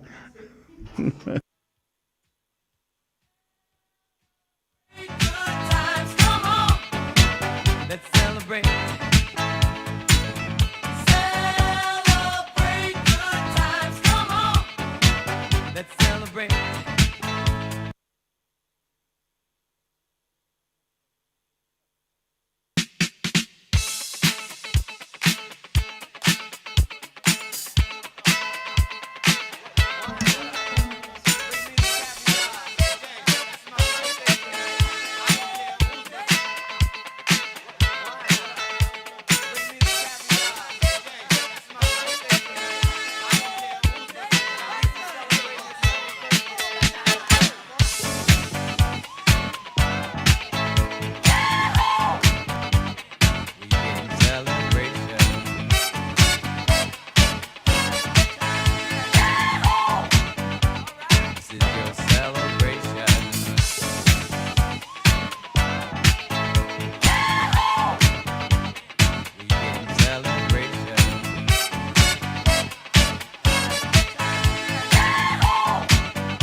Yeah, ver pa to pa le ona fa ma fonga pa le po renga le radio Samoa fa mlio so for madorta to no tamatina o so matu fa pinse la bana pa na witi o to malama fa mlio to was so for le so anga le to fa popo nisi to sanga sele so for mo lai ta to mana so pe ya avea pe ta to fa ya lo na ngalo manuia tele to was so for happy birthday to you all si po mani si o ya to fi pa o spia pe le ya se me ano pa o te tu ai o to au ta fa avola Sploro minute on talo le tu la valu talo mo e tale tu la valu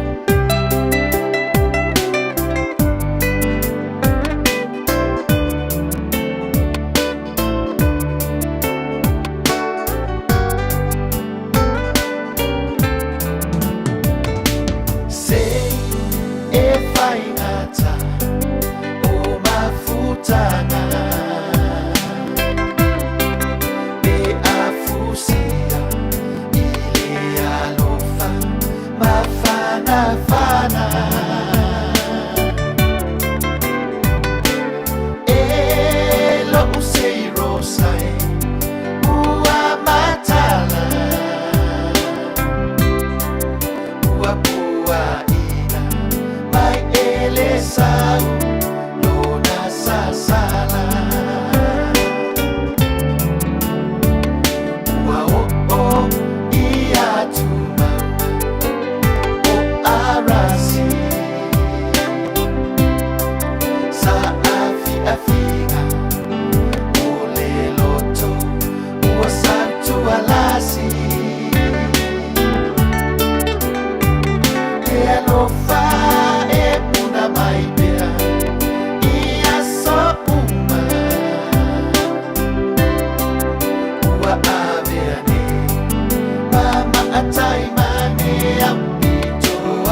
Kasi bilo te ona tara le tulai balu tara balu le uta pen mai fo ia nai fani tu au le ia wa tato proclame ta talo mo oe ma tu tala fo tato laina fa fonga mai per tai mi e sa no tu ai pa tu tai me tala tato laina ia talo mo oe au nisi o tato fa si silanga le tonu ma le ofisa au ni ngalo sa lo minga o tusi o le so nga pa se ma lo minga o le ba fili ma wai pa penga o Samoa sefo tu ile manoa o nisi o tala tu o Samoa o la ngā upo o le mtapa i o ile mtai pa ingo whaare lame pe o whaipu i ponga maliu o leo siu singa o hainga apsil pa ingo paolo si i whaaro alo whaara ngengo e kāresia ma le tele o le ngana o whaaro longa Pits fulta lalo ntau leo utoi fo iai pa mole mole na o leo pisa lama o le Radio Samoa tolu ono pa tolu hopo o Avenue i Manukau City monisi pa mtalanga tal noi lau ponga pia pia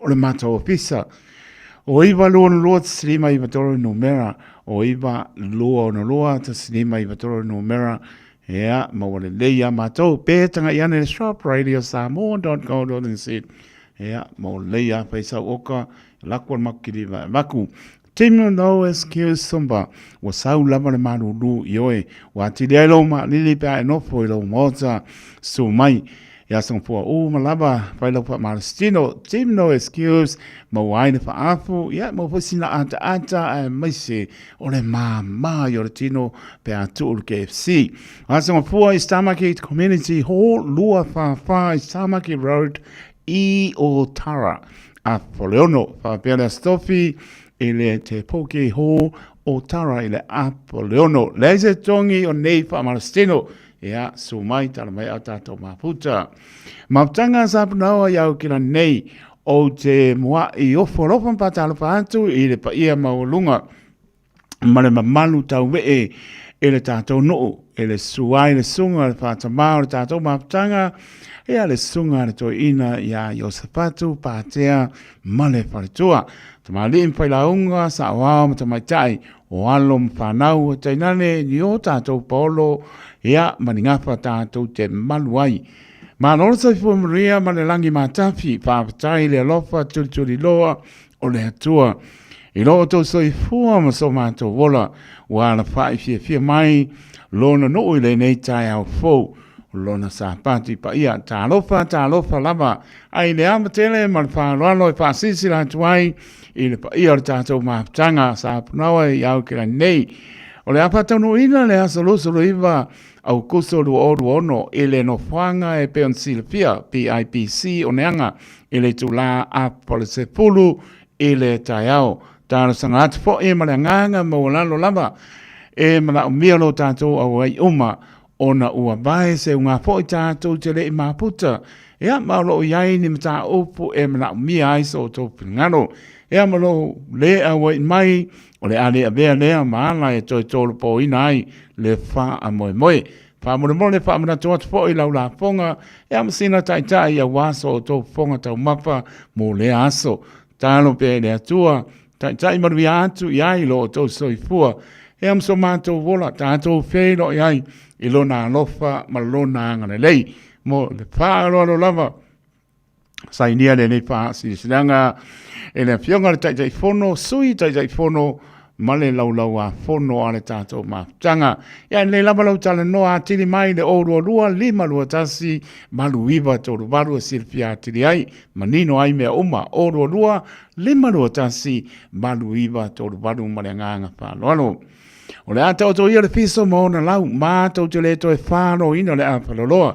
i o pa ia whālanunga tā Samoa e le aia se vawe pa o se poto na te whāo popo pe to ese se iota o pa ia lava mai le mamau e o i le whaamau a le asu i tonu ia le mata o le niu ma vini tonu le ifia maina i le aunga ma le pongai o le nei pā silanga tā ua i le ava ma le whaaloalo e tatalo tuai e am barbarsia o le la au i suli ma feoi o le suafa se umanu o le tutasi i lona foiana i whanga le misa sa pulu i sa le longa ua iai se langona o au nei se umanu ana se umanu sa ne inua o le toe tangata matua o lo tātou ainga tātou sangaina lo o tō mamanu tātou whieiro ai sa le longa i le lawa ni neva se umanu au noa.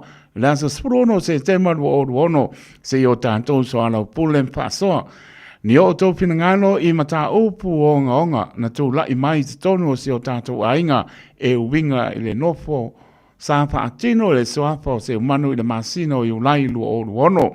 Tani tonu e soli tū la pono lona whaatinoina o le tusa mai unga tusia o le tū la pono ma le wha masinonga. Ma manu o Samoa, tari tonu, o le ata i antu i ai e le atua lo tō soifua i le aso, tātou whēdo i ai, whaia le nei wha si sinanga ma le wha aroa tene, sai nia se umanu ana, se umanu sa ne noa i a masuli o le ainga poto. Ainga sa se umanu. I le amba ma le wha aroa tālo atuai se pēloa inga o tātou ainga, pia pātaunu ina i le masino se tema, spurono tau sanga luo o luono. O le nei pēloa inga o le awhaia le maoto sia le atoa Ioane, alo ni neva se umanu, whau mua pele ava i sa pulu sa le longa. Tare tonu o le awhau tangia mai le nei wha silisilanga, mo le tātou wha singa, o mai le nei aso e pe o na wha ilo atu. So i fua mai e manuia, o loo sainia le nei wha silisilanga, e le saa o le ainga, sa se umanu ana teni, soi uma ua langorangoina le nei wha silisilanga, se umanu witi, fono ya, ta paonga, tia sione, sia le ataua, Ioane, matole a po Iosefo, pa taitele ma le whaaloalo. A fio anga o sa pari, pa silsilanga i le ava ma le whaaloalo mo tama whanau o le fio anga o sa pari. O lo o lalampa pa au i au kilani mo au te ora nei, le pa ia lama lea au wale su o le tapa au whaasina, le sunga i a mani atoa na whaalongo i ai Samoa, o le pa ia lama lea a wā le usori. Susu to oa o le sa o na lua, le mamanu o ingoa matua a wā mango mani usiu panua e a maupu ia te oe sa pānii. Pia whamanatu atu le tātou lotu whamanatu o le tai au fōu e whaia i le asanga fua. Losu le wha au kuso lu o ono i le manu le kānesia i manu kau PIPC i le malai o whatu ngā titi numera manu o Wiley Road i Pap Toitoe. Taimi amatai o le wha i le apiapi. Whamanatu atu la tātou tau langa e pei o na masani ai. Whamana mole tau au mai ia lau pleiti a wā. Pa mano stino ia pe mai al sauninga lo pangia ele atua fa moe mori atu ia lo to soifua ia mo somato wola ma le fa lo tele o le tai fono pe umma ko kasi on sai mai io e au la kapia vai moso ia kilani to fa mana to atu ele pa ia ma le mamalu alo mo tan fa na o ta to no o vai moso mo tātou tore ninga le astofi nei sul toru au kuso lu o ono ina malai is Tamaki Rugby Club ono le afiafi o lo maua le amnoa mo nisi e fia ta alo mo le tātou au laka pi tama le mau vai moso i au kila nei ma le wha ano tele lava whaaftai ko miti ma le lau ona mae ai lea sa mora tunu pele leia spai vai asa ma se mau ia wha moe lava e lo tō nganga ke Luciano o te ngalo ai ia le lava lo wala mai le o iwa lua ta si lima iwa toro numera ia mo le lava lama ai me oma o iwa lua si lima iwa toro numera ia mantua nau toi fo di pitsu ta lani tau le tātou tusi wharu penga mai pūlenga le radio Samoa mo lo mātou whātau waa mo le atu le nganga o whamalo mo le whāpatai le ato le tunu ma lo le lango mai whamia le atua tasi le minute o na tā leo le tu lae malu si mai lau whaponga le tātou porklame ta talo moe leo tāpena mai patua ia salome mitro patua ia tālo sanga se yuli politiu atoa ea whapepoi le patua ia tu loto Robertson Miss Pati tātou porklame na ta talo moe Mata utia lava oe si ia elo uloto ia vi ia oe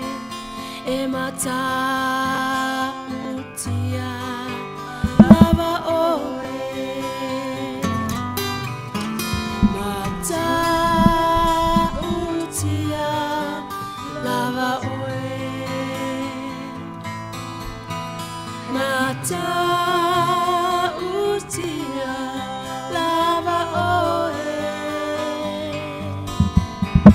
o te ifo tapuai I lalo o ao e mata utia lava oe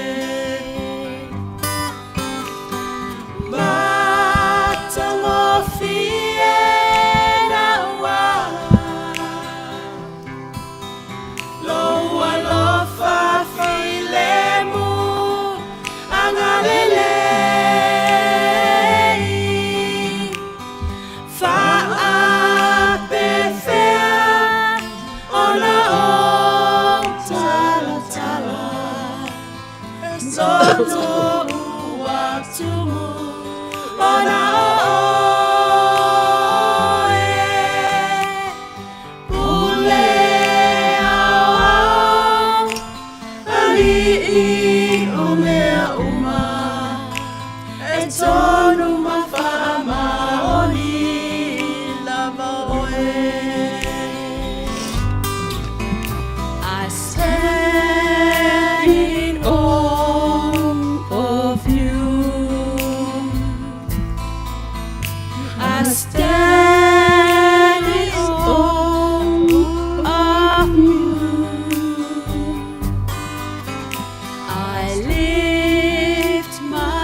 Fatalo fatu Samoa I lau whaafonga anga le nei fiafi. Whamalole soifua maua langi mama. Fatalo whapito atu I tātou ta mama tina mātutua. Talo whamatha. Awhitai mo le tatalo mo le puno no ona pungi. Ona o le nau nau ina ia tali mai le atua. Fatalo fatu fo ie o lo o maua mai le polo kalame I maota ngase ngase malava. O e o le awala o wanga I atu I ainga. Ia e mai se le mamalu ma le pa ia o Samoa. Lo whaafonga mai. Amen. I o lato maota. Ia o le polo kalame le nei o le tatalo mo. O Salome Mitchell mo le nei. Talo fa Samoa ia o talo sanga Robertson se yuri puleti o atoa. O tuloto Robertson misipati. Ma se whaapoponga o la tātou polo kalame. O le tatalo mo oe. Hallelujah. Tātou I fō matatalo. E matango fie lava le nei tae a le nei a fiafi e pe o upo le pese sa wha langina. Hallelujah. Yo vai e pa ia lava ma mamalu lo suafa e te pale I le mamalu le vi inga ma le wha ne tanga. E matua mawalunga lava masilisili ese la wafio. Isa ia 5. E mātou te sa I 5 lo I manaonga ese uma. Ai maisele atua. O mawhatianga matinga o tangata. Mātou te sa ili atu I la wafio Yehova. Manu o maua oe. Yeah, amen. Mātou te wala watu. Manu o e lata mai. Thank you, Lord. E sao mamalolo ai I mātou o lo fina ngalo. Ia la fua I le tangata mi o leanga o nala. Ma le tangata na sala. Ia la fua I ia o na manatu. A ia fo I mai e fo I atu ia Iova. O na alofa mai lea o ia te ia. Wa e feta lai. O manatu e le o mātou manatu. O wala e le o mātou wala. O wala mau manatu e sili I o mātou manatu. Isa ia e 5 fai pasurtasi. E whapea fo I lau upu. E alu atu mai lofo fonga. E le toi foi fua atu ia te oi. E peitai. E whai ale mea e te fina ngalo iai. E manuia fo ile mea. E te awina atu iai. Whawhetai e ova. O lau upu pa ia. Aleluia. E fola ina e lau au auna. Thank you, Lord. Pastor Salome. Io e le atua. Amen. Praise God. Leta pua inga. Ia Pastor Tuloto, Miss Patty. Ia whapea fo I lau au na ia taito. Aleluia. Olo o taita ia mātou male mātou leiti o. Whaasala lau. Ia tamai taipule Pastor Louis and Anne Bonifacio.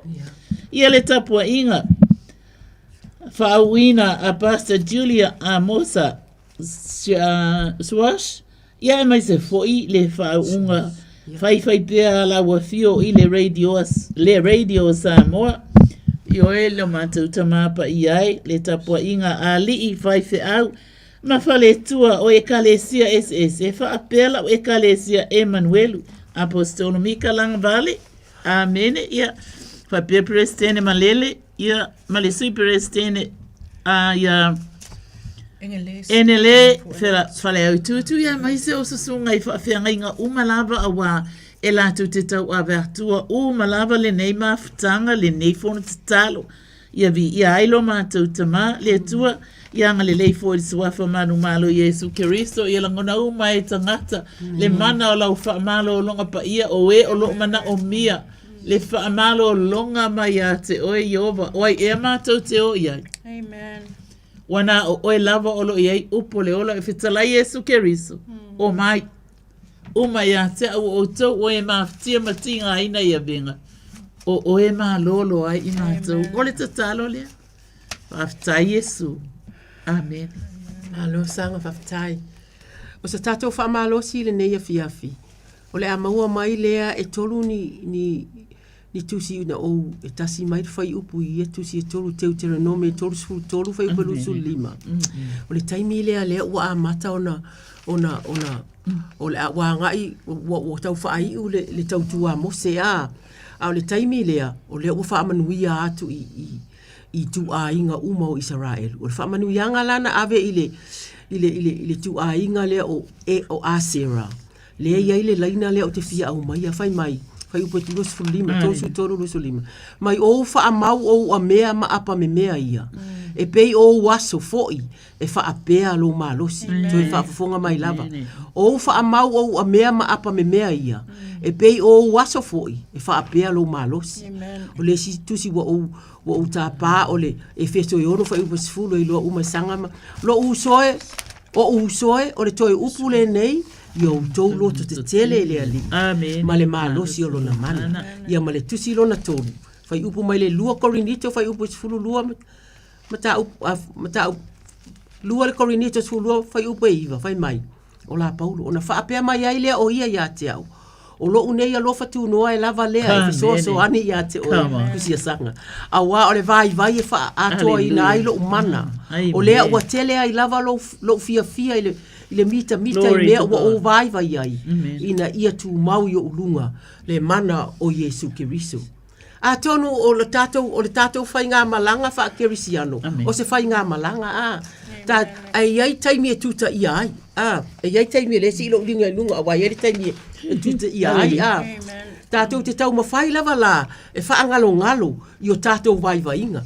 E whaangalo ngalo, e pōna i o ta tei, o ta whai atu i a lau whaamanatu mai, se, kere fi whaalonga ku lau tu lau Samoa, te le o toi fi whaalonga tu lau ina tala, ai le o le whaapea e tu, a o lai ala na musu, o na ele fia, ele manao ina ia, tala noa, ma pole a lava, pole winga le na. Ai tau te tau mawhai lava o omi i lalo, ona ona tātou te whaapea, e a whaina ai lo tātou wola mai le, lo tātou wola kerisiano, ma le tātou au nanga i le atua, pe i loa, whai mai fo, ia lea, ma le, ia ita fiola o le atu lou. Tātou te whaapea lava tātou, o tātou vai-vainga o ni whaafitauri, e a whaina ai, lo tātou wola ma le au nanga i le atua. Po o a lava whaafitauri tau te whaafisanga ai. Yo tātou a vea lea ma tātou ta talo atu. Ma tau atu a fionga lea tua. O te tamai ta talo whaingofia whaafetaita ma. E ui lava ina mamafa ma matu ia mai whaafita uli o lo mawhetai ai. Ai o te au mai au whetalainga e te whai mai. Te whai ma vai la au. O te au mai au whetalainga. E whai ma vai la au. Yo ti ngā. O te tau atu. Tulo, o te tai watu, o whaapea ona e tu sia le apostolo a Paulo. O loa lofa tu noa e lava lea e fisosoani i a te au. A wā o loo vai, e wha ato atoa ina ai no mana. O ni upu e au maia se malo longa i loo nei tangata. Ta maa o se upu lea ua maua mai ai so mapu. Ia o nai manatu ia o lea e maa fau iai. Ai pei tai whai mai ngā luenga mua whai upe valu. Ai pei tai o le a maua o tau le mana i lunga ia te o tau. Do you know who's speaking asanga? E whai fo i o tau ma mauli mau i Yerusalema, ma iuta ia uma lava, ma Samaria e o lava i turu inga o le lalolangi. O le mana lea, le malosi lea, e ma whai ai le au soo o Yesu Keriso, o na fo ia whaafita auri uma lātou te whetai ai, i lo lātou, le wala awina leo whamai o loa. O e whainu uma mautou so o a. Sila fia le ali o le a tau i ma whaafita auli. Tātou te pipi i atu i a te ia i le tatalo a. Whai taua nā fionga. A vai lo tātou pitanga atu i le atua. E vai fo i le mālosi e maua. A wā o le tūro tamasanga. O wā o le tātou o langa whaakirisiano. E whau lea i lota tatalo. Amen. Ai tātou te le siam pini te talo, ai tātou te talo, right? E whai fo i lea i lo uloa o ni nai a fionga lea tua e memu ai lo ngutu. E ta mawha whitai lea te whita lai mai lawa ia Yesu. O upu whapena. Whai mai le Ioannes furu 5. Whai upu e whae o 5. I nātu mauia o tau ia te au. O au fo i ia te o tau. Whaapei o le la e le mawhai le ona fua pe a na o ia. Pe a whai e le mau le vine. E whaapea fo i o tau. Pe a whai tau te le tu mau ia te au.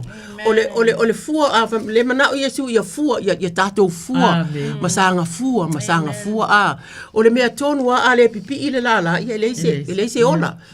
O le a whai fo i ai fua le lala. E le o se fua e nofo le lala. O le fua e ave atu. E ave atu ina ia mau e tangata.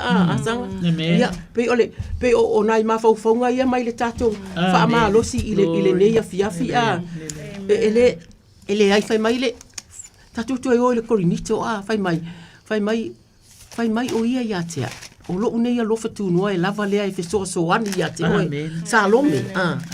Tau ea ulo unua salome. O lo whesoa soani. O lo whesoa soani e te malo si ai. O le anganga lea. Asanga. Whai hasia kama i kala sanga. I le pipi i le atua le tatalo. I le whaitau o fionga le atua. Singa kama. Amen. E oe. Le fionga le atua. Whai mai.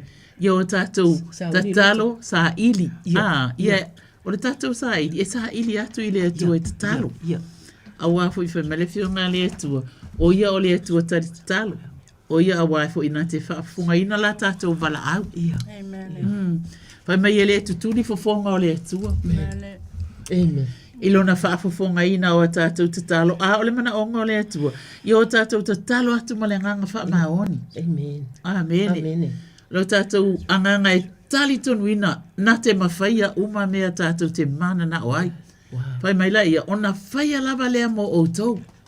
Aleluia. Amen. Lai wa feta lai mai a e whai. E ma whai. Loto fai sau. Aleluia. Loto. Lea sau tamai. Aleluia. Ia ole Evangelia le Ioanes fulma lima, alfai pas fulma leono.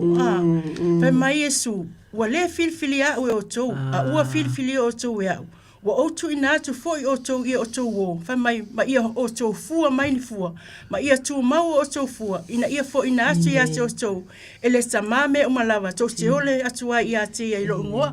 O le tau tala Yesu Keriso. Ile fua. Fua fale nganga. O fua ore ia te oi ma. Na e te sila fia fua na e te fua ai. E pei ole la au te tou. Fa tu sa ia Yesu an fata oto. Ai ala tu lau fata anga e fua mai le la au. E te tango teu o wa la e fua. E fa penale alofo le tua ia te oi ma ai ala tu la o le fu o mangu ia na sa lo le ave se wai ele manai ai va ai sila le tua ile la au e fu e pe o tatou a tatou fu ia e fu mai foi ia tanga te fa longo mai a te tatou e so fesu amen amen malo Ioanes fululime malefa le se yo tu di loata dia tu lot ina tu mau ia o tou ia te o fo ia te o tou fa pe o le la le ma fai ona fua pe ana o ia pe a fai te mau le vine pe a fai pe a ele mau i le vine e fa pe a fo i o tou pe a fai tou te le tu mai a te au Samoa e mo tātou uma lava o le savalinga le mea o lo tātou iai fai mai isi o le race mai o le fai le tātou tu unga ia te au ia o mai lo i tausanga ia wa iai le ia le o se tu unga o le savalinga a ole au tu ole tātou whaamalosi mo tātou uma lava o taimi o whaafitauri o taimi o tau o tātou mana o tongi li solo ua ia le taimi o ia e alu taimi o tuta ia fo le tatalo ia o pei o le alu sa o le tatalo ia ta itale a le ole la tua le sila ole pipi ole mātou lava nau ina ia tātou tau ma fai e tatalo a fai o vai le tatalo fai i le fale tua ole e Alesia fai se ti ola wo fai se tala fo ina na fai te fai mai o se talo ia pe te vili ai au te ma po o le ali o le tama o le ia ai mai se ata tu pa ta mai tai e tele io tato tala e fai pe a uma le lotu pe ai au ne ingalo ia tato e ia lava si tangata lai te tonu ile melo tato iai e te loa pe le tatau e tato tatalo te ia tato tatalo ia pe te fai atu fo isi talo mai lava se pe tu loto ma pe ia ma tu loto e a mai na prayer need ia e mai ma tu talo u ma tu ai pe o le winga le na o le tato fa ma lo si ne ia fiafi fai mai mosi o fa mau o a mea ma pa me mea ai ata o mai mea ia lo mea ma tu ai mau sali ia mai lo le ma le fa tu sale tu spa ia e pe o waso so se aso lava o waso e fa apea fo ilo malo si ta te mau le malo si ta pipi pe ile vini a vea pe ta ua malala e timu mai o la ta te pipi ia e mau timu ngo tu munga e mawai fu lele a la ta te pipi ilava a lo fo si o uso a lo fo si o tua oi e to te fetaui pe te alu le fale mai la wa umana si si ye na yo a inga te fa ia tu se si alu no fo iai ma fa ia sina tala po o mai ia o la na o ia mai la no pe o le winga na le tala tufa atu bi ole la ole fu le na le vine le au mai le atua ai ole winga le na si winga fa tau va le na te avatua e pe o waso e fa pe fo ilo malo si ona o meana ya I know ona ole ta u le na o le tatou pipi le vine o waso uma e pe o waso foi e fa pe lo malo si ia stato fa malo si le na o lea ua amata na wa ayatu ua saua tātou kōs. Aleluia. Whatalo whātu, sau no mai. Whawhelo ai atu. Whatalo whalo i atu. Ia mai mamalu. O sio whapatua. Talo whapaulo. Ia le whapatua ia. Uloto. Yelele. O que le filia o toa o le tua na filia. Amen. Praise the Lord. Ia le tua. Praise God. pipi ya tu me tata i to la vi ne ia fua. Amen. Taitama. Hallelujah. Mana o mai ina tu lau la auto mastang talo. Wa vela auto ma mori mau Jerusalema. Ya me se patang sia la tu la auto talo. Amen. Ya mato uma ya tu vala wa tu ma fa lo fa mo le tar sanga. Mo le lava ia ma le padu. Ya tu to fa tu yo mana onga masani lava. Ina tu ma ua. Na ya masana u sia mata malewa. Ate amai falmai. Glory to God. Ante falmai o ruta ya. Ruta ya le anga le le tua. Ali mai tar sanga. Amen. Amen. E pela na to ma ro se mai. Yo ma to lava oni vine tau faya. Hallelujah. Solo to fuatele mai.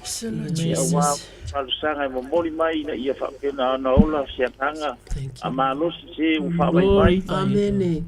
Atuaisha ma ua malsina ma sia ma fanau o isia matu i kalesia a mole alo mo sia matu i kalesia ia so to fine po ilo i le pale mai lava o ia o leiloa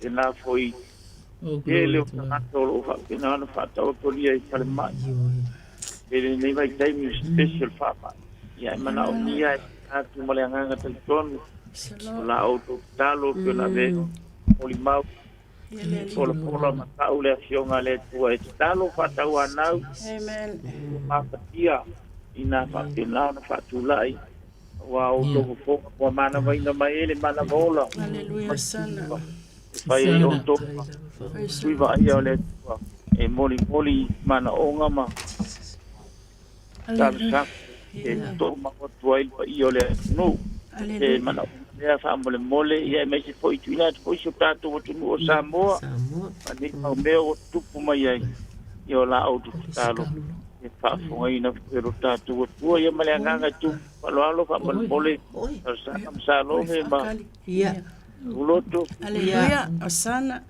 ia ele iwa ma watsu lo fonga Paulo ele li mana ia lo suafa o Paulo le na festa la ile tua e alwe avele le fe au o le inu ese haleluya io la o mai le upu mai la fionga le tua a Johannes 1:5 lo fai upe 5 mai o nei o le vine o la o tou o le tu mau ia tia o ia lava e fua tele mai a waile ma fai o tou na fai o se metasi pe a o le ai ia wa feta lai ava le nganga o le tua ia te o e malu ainga nei a fiafi ia la sa su lumo le tua Tua fa manu malo Yesu Keriso esu ina tua ile tamai a Paulo ma le fale tua fa nau a inga a toa fa nau o fe ngai mangaluenga ia le afa fine fo ia Lucas tama fa tailo fai va venga fa tailo matau tia wa e falia nei a fiafia va venga mamana su ina atu le fale tua ia sulu le loa tono fale mai ema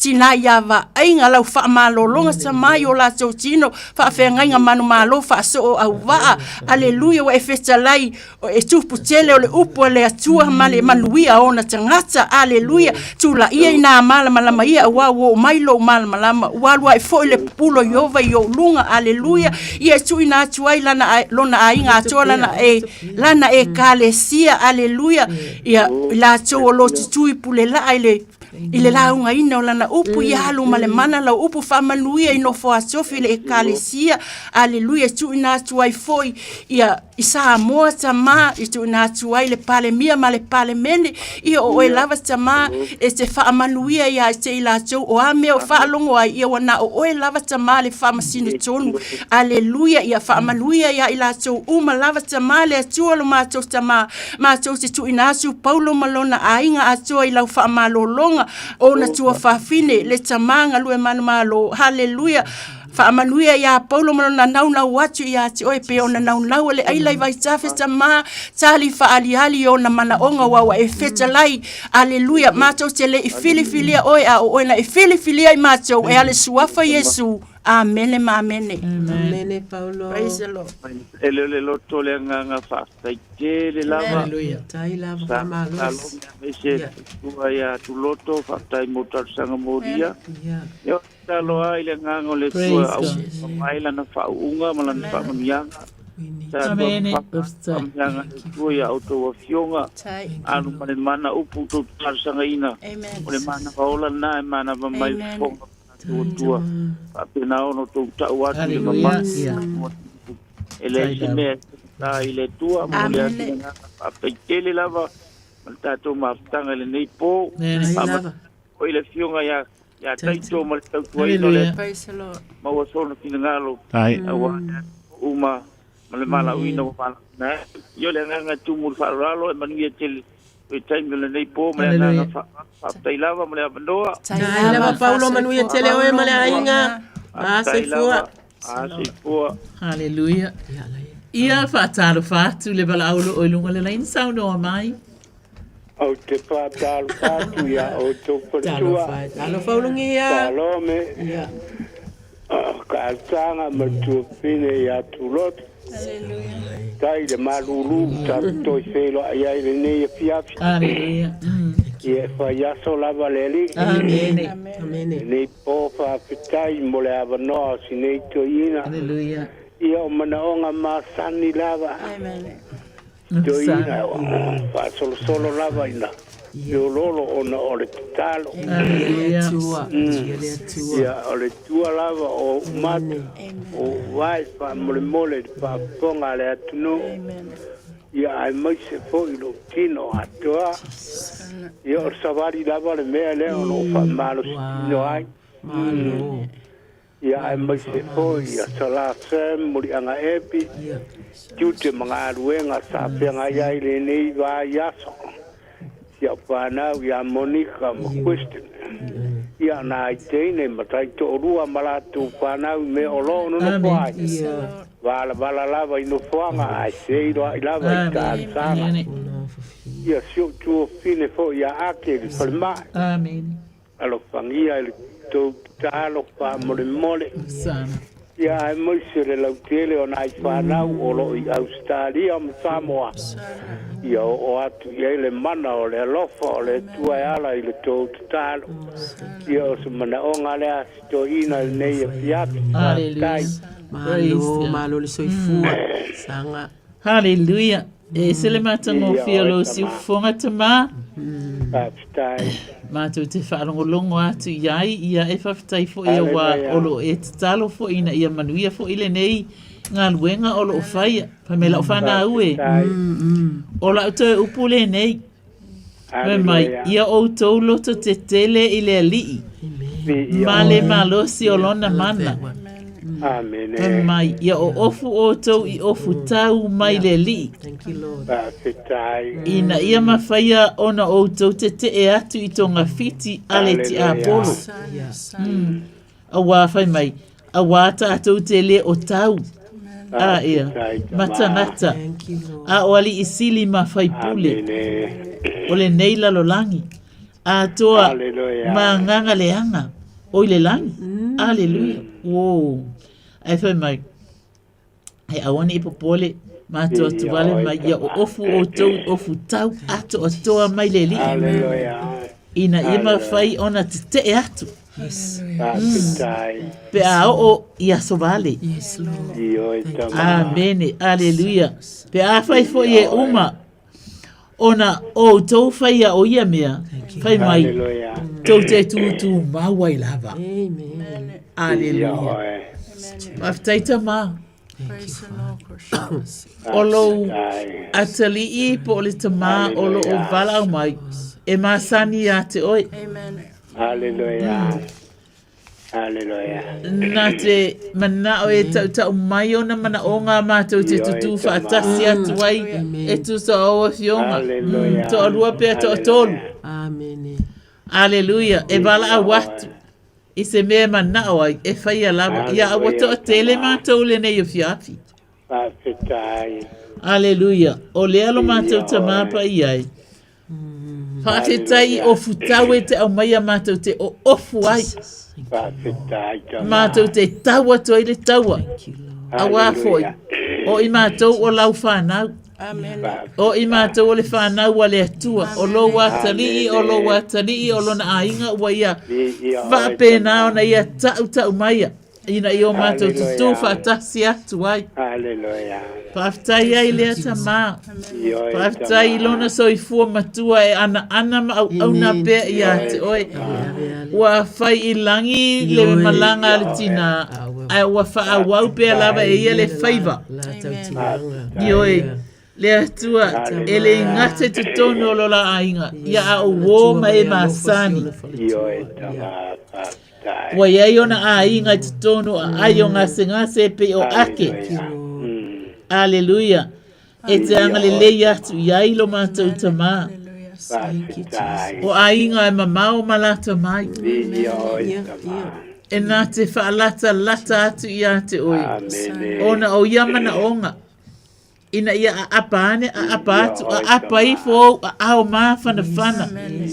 Amene. Ina ia mauaile lo te tele, e tusa maua fionga, ia o tau lo te tele ele ali. Male malosi o lona mana. Whaafitaita ma. E te wha ofu ia te ia male ainga i ofu tau atu o toa. Mai ate oe ina ia mawhai ai ona te atu. I tonga fiti al fili. Ole fili ole mea nga oi. Aleluia. Ai le mawhai ona ia nga oia se mea mai le whanau ale atua. O e tutu mau ia te ia. Lo mātou watua e ta talo ina ai le loto fia. I oe e vivi i atua i ate oe wa o fionga nā whai mai vivi i mai i ata ona utali atua i lea. I ate o tau. Aleluia. Ia e tali tonu ina. O sta mai ana, o sta mai sa ili, o sta mai anga le leie a lofa i so se tasi. Tutonu o le ekalesia, ia ai mai se aile atua o si ona a inga, si ana whanau. E wina wafa ilangi le malanga tina, ia, praise God, ai olo o tu mau o ia no nofo ma le whanau. Aleluia, ia. O le manaonga ina ia, sa ili le mea watu el tina. Aleluia, ia o wau tina e talo. O tina e sa ili ia tama ea. Whaafia, whaamawhanawhana, la veai, whaamalosi, pona iwi o ala toto, ala uaua alona tino. Aleluia. Ia maua le malosi, fau mai ate, oi, le asu ma le asu, e lo su wafa manu Yesu Keriso. Amen. Amen, ulungia.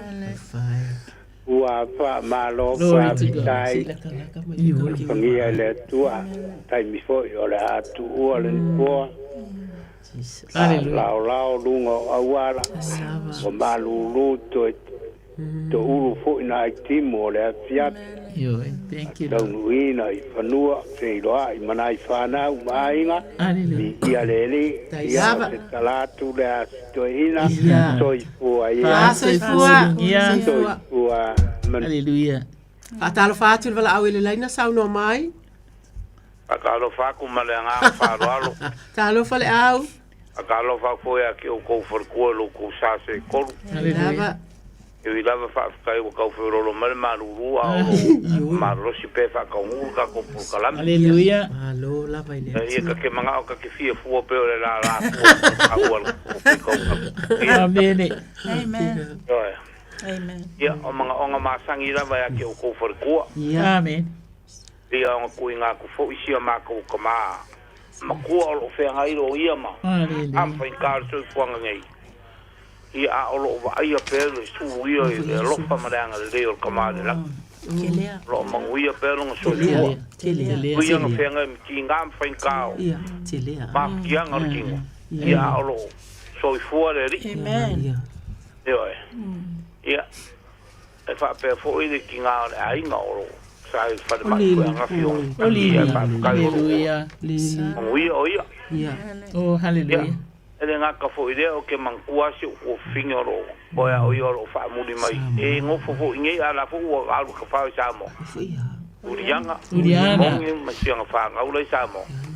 Ia, ele ngaka fo idea. Nana malfana, male Ia, ainga malfana. o le sio uso la kiki le ngo ia onki wangi. Ia. E kui ngā kupea ke kūrka ku fonga karo. Sara. Ia, ele ngaka lea. O ngi whanga wa koa. Ia, whana wa. Ia, e whaasi si lea si o wakari le kiki le uni roi. Ia, vai a pere ula pale ma whainkaan ngai kama kiki. Hallelujah. Ia, o whailonga vai e iloa le loka male anga leo le puera kausinga. Ia, ia, ui fo ngā awhia ko inga ngai kamai maki. Ia a olo e rofa ngā o le kuofe mei a rofa o le kaka e asi e le kua le asi mai ilo ngā rofa e Amen. Yes. Ia o le kakalo lea mara ui ngā kuru kako mafukanga ngi e fiafi kau ngai a whaamanguia le kua e aki o kuru ngai po Ia le atua. Mana ia ia lau laina le ui ina afia ina le ta ua mai le o le si upu. A o lo asi mai lava le atua. Mana ia. E fetau i tonu ama le fuai upu le e soto e sifuruma le 5. Fuai upu e lua lea lau fai tau ina atu. O le alii o lo uma losi ia ma lau pese. Ua fai foi o ia mo o la tanga. O lo ua tua le nei o te whaane e ne e iai. O le atua o lo tama o te vivi I lava I a te ia. Amen. I ova aula mātou tama I oe e iai whaale tonu po ti ngā po manao a o lo pepese lava baba ai I lunga tama e rātiri ai le wha malo sia mai o I mātou uma lava ai mātou te o atu o na mana onga le nei a fiafi le tama matua I a te lea pa mole tama pa I atu pa I ane le atua le malosi ia ato atoa o lo lava le asia si atu a inga ai te talo mo le staff I te tonu o maota o lo iaisi si o mātou tama le atua I alo fangia le atua ia le fia ia le wha moe a ua lava ne I alu eselo na wha moe a wa ai mai lava ia le auma le ainga e wha apena fo I tama o na tupu maoso le wha moe le atua wha afetai a lo o ele o whaanga loina ia le atuae vi ia la wafio whaamanuia ia le staff ile mauta ngase o lo iai awhitai ua manuia lili sa asia si atu ia o winga lava ia a whaalongo atu e iai whaale tonu ia o le au ngā leo fo mai wa uma ona e au maia mo I mātou te o iai ai siri ai lava le pese ale tangata pe o le pese alo na ali ili nei a fia. Amene. O lo asi mai lava la wafio. Ta mama te tu ina tu uliana male ainga. Le uso ya fonoti, lo na uso ya fonoti Yohane. Le whanau atoa uma lava. Ia ai whaasiri ai lava le roi le pele ale ainga ta ma e tofu lava I la atou e tofu le mātutua ia po o amana onga o le matua e whaasolo I lalo tau sanga le atua ia epa I atu ia epa I ane ia epa I ifo ia lato wa ai pea lava pea ia ta ma o lo vili mai I lea po ma tau o latu ingoa amu ia I lato amu ia lato la ho vili te la whaalongo la ho vili te la ho vili la o tau mai o mātou ingoa ta mātou te tatalo e pei ona nau le aila I vai tafe nau le tama ina ia maua le tatalo mo le whanau ia whaapea foi ona whaatupu manatu I whanau o tatalo foi ona tatalo mo dad ma usanga tatalo mo dad vi ia la wafio tama whawhitai mo le tupu wa e o li roi le atua I oe po le alava le ula vavale a o le upula e au mai a te ia o lae malosi maola le atua e aise a ona o le lelei o le tausinga vi ia la wafio le atua le neita mai titi wa fai mata mai titi a tonu e lai titi ai foi o la tausanga wa wa ai atu I le lai titi ia e whaapena foi ona mawai le si malo si fo ona la wa ai atu I whanau whaapea le atua e Aleluia. Fai mai ia e ui na afia ia na iti na po o ai na asia si mai ma mea whaapena. Ai mātou te tatalo mo mātou sanga whaafetai le atua. O loo iai la uafio I le ainga le atua. E tau tatala e tau no suafa le atua. E whaalongo mai fo I le si ma fia oso ai fo I. E fia tau atiri. Whaamanuia le au malili le atua e. Whaamanuia fuafuanga. Fuafuanga le neiva iaso ma le alo atu I le whaai unga au puso I le utoe mamau. Ia sanga ia I inga o lawa fio I te tonu o le a inga I le suafa o ke riso amene ma amene amene le a umalili ia whaafukai kere a ke o kou wharikua kusal kako maafukanga kala ngai po e le māsara saro fo ngai ai ia ke o kou wharikua e wha Konguingo mga onga po ngi ai ia wa vera o koma so o ka ko kama o le langi i ka ko kar sanga moria fa kai mo ia a mai a for ka ko por kalame ia wa mar fua ia fa pe ngo ko folau langi ma awang ia fese ko le ala ai ngu mau ka malawa lo fa kali mei ai nga a fo i vi nga le ko io le va kai le mar fa malo ya ko per ko ngui an ngai po tai lava manuia tele oe malili male ainga kai fa so i foia so i foia Hallelujah. I facinga mapo manga ve ko ia amen vanga ia ka ko kalo ai ka ka una fai ale kilo ale lainga ele usauia glory to God amen ia para foi sei o talo ena tari tonu ina ia ele o onge mana onga ia le whaina o le tua. Io ia pe mama i pe malolosi. Alleluia. E tātou te mana na o la vale. Amen. That's good. Le mana o le tua. So good. Yeah. Te nome la e tolu. Ia ba. Lale wa iaili. Ia. Patalo fatu tātou wala aununga le laina. Patalo fatu. Tau vase tu. Ka umale awale o sa tonina no to fa fine. Ne tu la le fia i malo fa malo si tu ma dalo. Malo tonina. Pa tai foi mole u fa malo sin ne la le fia fi. Ya e mo mole tu le ang fa tai tu so tal sanga molia ko na va ya so. Le fa di le ang fa tai ya tu fa. Amen. No te talo foi molia le ngata tonu sia o khale sia o na yo ai ngai mai se o tina mal fanau yo le vi ngai e foi le tu al fa sai tu ina sia ti o tu o talo foi te ia ka to ma sta talo ai o mana o ma sani lava fa mo Hallelujah. Ele fangalo ina lava si o tomato ina ya fa malua man no fualo e mai se sia o khale sia tu o malava ai nga tai tasi o nei tamam tina ma tu se yo nei anom fanau kai wina foi se au manga luenga mana mana ya mi se o nga nei fanau la tu fa tu tu le tanga ngase ele fa pitolo le mana uma me se la tu no fale mai no fale o nei tanga tama tu ya me se foi fale mai o nei fanau tu na tu lo mata tu furutalo Fai foi sa tuina atu foi e fuanga si o ai nga Samoa. Eu fai winga Hallelujah. Ai au foi o atu e malanga mai ni si o atu. Tuina atu furutalo fa mo le lava. Amen. O man via mai lato. Ai o mana o fa pito e tuina atu le. Solo si o uso na malanga atu fa mo no foi pitui. Eu a vili mai nele a fia fin fa matana mai foile. Fa mo e mtau mai si on to lua lai. Fa tau to lia e mai o tino. Ia. Tu ina tu lo matatu fo talo ia ko polo na ingoa fa mo le lava. Ia ko polenga sengasi. Ia ko pona mai. Okay. Ia mai se au tina se au pa na se to lua mana ia na to fa na. Ia mai se ko se au pa na o ke ngai manga ruenga ni tula le po. Osana. Mai se la to mo lo nga rue.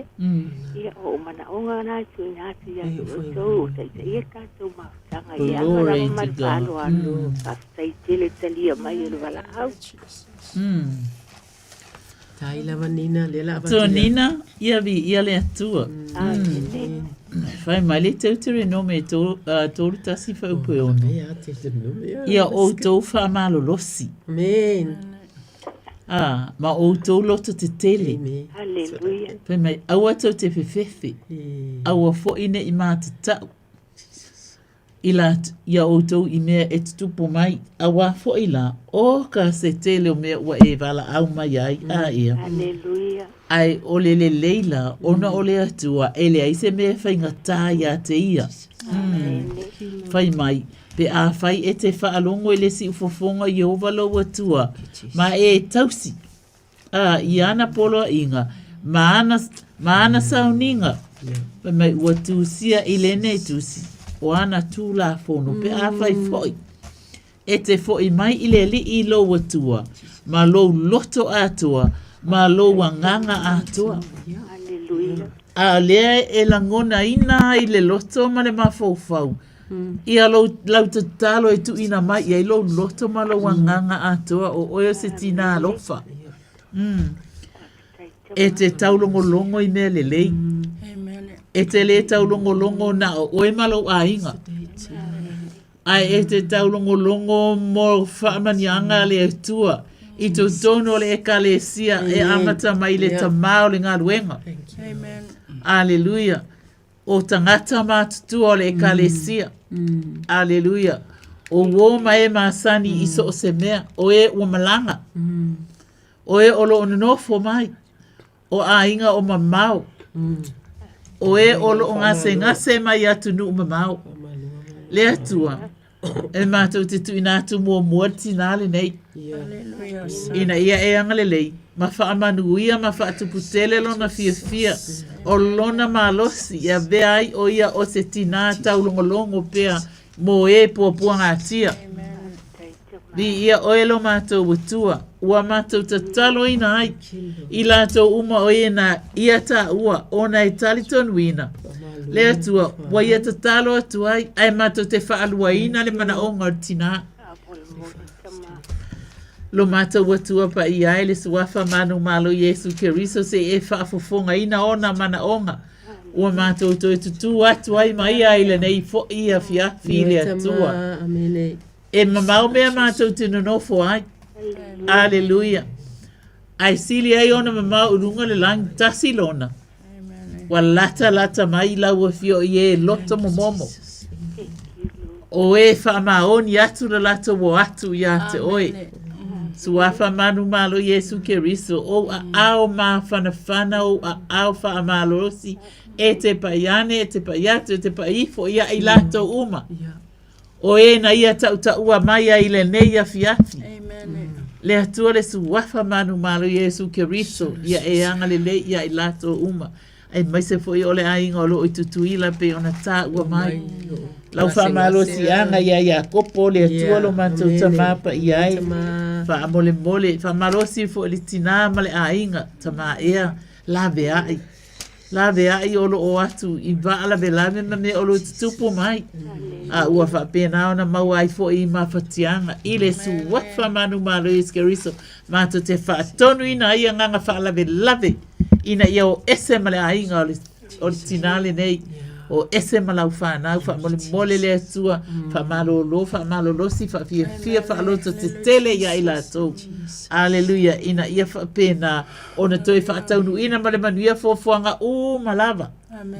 Pei ona ma whauwhauina, ma fuata ina e i lātou, wa ma fuai ona lātou asi atu i Samoa, asi atu i Tutuila. Aleluia, ia e mai se fo i ole nei atu nu, olo o mātou o au mauai.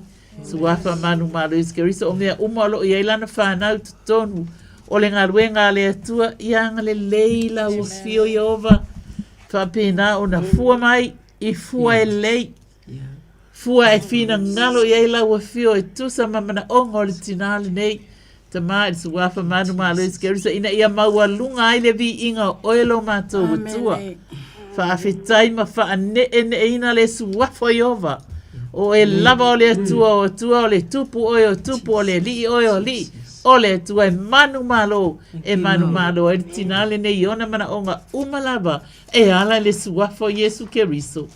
Amene. Amene Tonina. Le lava le talia mai po se mana onga. Aleluia. Manu ia tele lava fuafuanga le tula le fiafi. Yanga le leile tua pui marcia soi fuanga. Aleluia. Taimi soi foi foi. Ia ainga ia ai ia tulo soi foi. Glorify your name. No fo ma wai. Ai te lo fetele mo o tau. Ai lava. Tai tolo tu mai le. Amene. Manu ia soi sai mi ringa luenga le tula le fiafi. Ia lo fatu foi le au malili mar fanau. Aleluia. Ia ai manu ia tele lava le fiafi fatu fato fua. Amen. Ia soifua ia Tonina. Fato fua. Aleluia. Tolu fiti te silima i tolu fa malo taito. Ulo maua mai lava na ia mātou wala au. Ia ole ia le avanoa. Tuloto. Ia vi ia le atua. O le au te talo mo i la tō tonu o fale mai, aleluia, ili wha malolonga i fale mai, fale o tangata mātua, fale o tangata nofo tu o tasi, wana o ilacho, e iai taimi mātou te asia, ina o mātua lava no nofo, ia mātou te va aia lava, ilo lacho fia, vi ia le atua, le o mese upu mai le fionga le atua, e pelu sfuma tasi, fai mai o le wha tua, o le wha lango le imea, ua wha mo iai, o le mautinoa lea, o mea, e leo va aia, o te fia tau tala i mea o leo va aia, o mea tātou te va aia, o mea e ngata, a o mea le va aia, tātou te leiloa, e wha iloa i le atua i ate, oi maa, pe a whai e te alwatu i le atua, lo tatalo, wha maoni sa ili a te ia, le suafa manu malo i e suke riso, e tu ina tu ailana whanau to tono whale mai, wa e whetalai o to o mai a te au o to umai tinga ina mauti a benga, o a ue malolo ai o to, i o to a moina la wamo mai o to wha o a i a te au, a o leanga malu, ma le loso maulalo, o na mauale o to o le malolonga mo to nganga wai, abengo fia la wamo, o la abenga fo e mama, i sa mapa i atu pa i ane pa ifo, lau wha malolonga i so tono whale mai, so se whale mai au kilangi miro mota, mama to ti talo, to o toli ma to o whale sunga i ate, to o mato tu whatasi, i to ina atu aila na whanau pa i atu pa i ane lau wha malolonga, i a lava staff ta ma, i fo i le alofa i fo ma, i to tono whale mai, i a whaingo fia la to ngā luenga, aleluia, ma to whaalonga i le lava staff, a o e o le atua, e milionea, o e se wha ato ina me le ato pe o la upu, o me le va ai o me e se wha taunu ina te ma, i lo mato wha atua tua wau e whita lai lava, aleluia, e pelo sfurma tasi, whai mai, ale ai so mato wha atua tua, whai upe on, ale ai so mato wha atua tua, e te le fia mai stau i le o atu i ati oe, o na wha atua tua matari tono o lo soifua, o i ova i rai, i ova ro feta i ova saroma,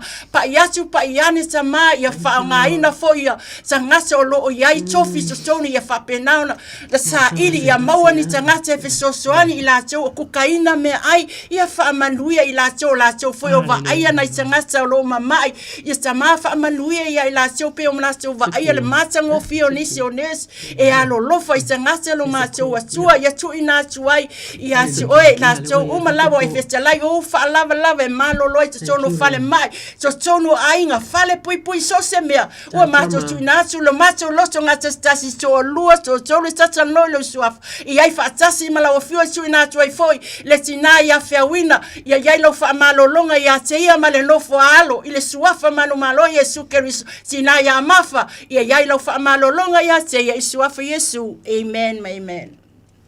Amen, thank you. Patalo fatu i leo le laina malo le on sai. Nga whaina i tō pionga whatua. Hallelujah. Talo mea i mese koe i o tō atau i o tu stala lea whamamori. Talo fatu si tala. Ia talo whae tō pionga. Ia sau moa ia whetalai o e tina. Ia lea li. Presta. Whamamori tu ina tuangalo e te au tuangane i Amerika. Maua mai tala ia o te aitua o le cancer. Ia na wa se talo mo ia me se sion tōrua malana whanau. Sa tau whanau le atua, sa tōnu mai whaatua tua le se me whaingta. Ai, papea koe no tu ina tuai, sa whanau na watu vaso leo tu stala, no pentora i o tu singo sini, o roof, ia me se Samoa and Marie, papea koe ia. Ia ngā rue pā, ia me spoi tamarainga ia. Tamarainga ia longo, ia maunei. Ia mana umia lawa le talo ia pai mai pia pa maro longa tamarangi ia tātou. Tātou tangata e whātua tōm tātou ia. Mana umia lawa se talo ka mulmore tā lome mana nai ito atina. Mana ia malo. Malo le a apa, malo le amo mai o le a inga. Fai mai le a fionga le atua. Isa ia fase furu. E te lei loa ea. E te lei whaalongo ea. O le atua o le vavau. O le ali. O le na whai aturu inga o le lalolangi. E le vai o ia. E le tinga ina foi. E le masu e ina lo na mawhau. Na te avatua le malosi e ua vai. A o e wo le aise malosi. Na te whaatupu tele i ai le malosi. E vai ma tinga ina tama matutua. O tau le lea fo i e pa lava i la tu. A o e whaatalitali le ali. E to e whaafo wina lo la tau malosi. La tau te si ia e apa au e pe o a e tu. La tau te whemo e ia e le vai. I sava vali. Ai le tinga ina. Iova au lo mātou ta mā o au a fionga o le suru lea yo mātou vai. Whaamala malama ai o mātou wana. O se tina e talitonu i lau fio. O se tina e sila fia lau fio. O se tina wamo uma mailo na ainga se itilou le upu. Ta mā whawhetai a o lea ua mātou tautala. Ia ua fionga lea tua. I oe ua mātou i loa lou le lei. Ua mātou loa e te matautia. Ua mātou loa e lea masu e ina lou mā fau. Mātou loa.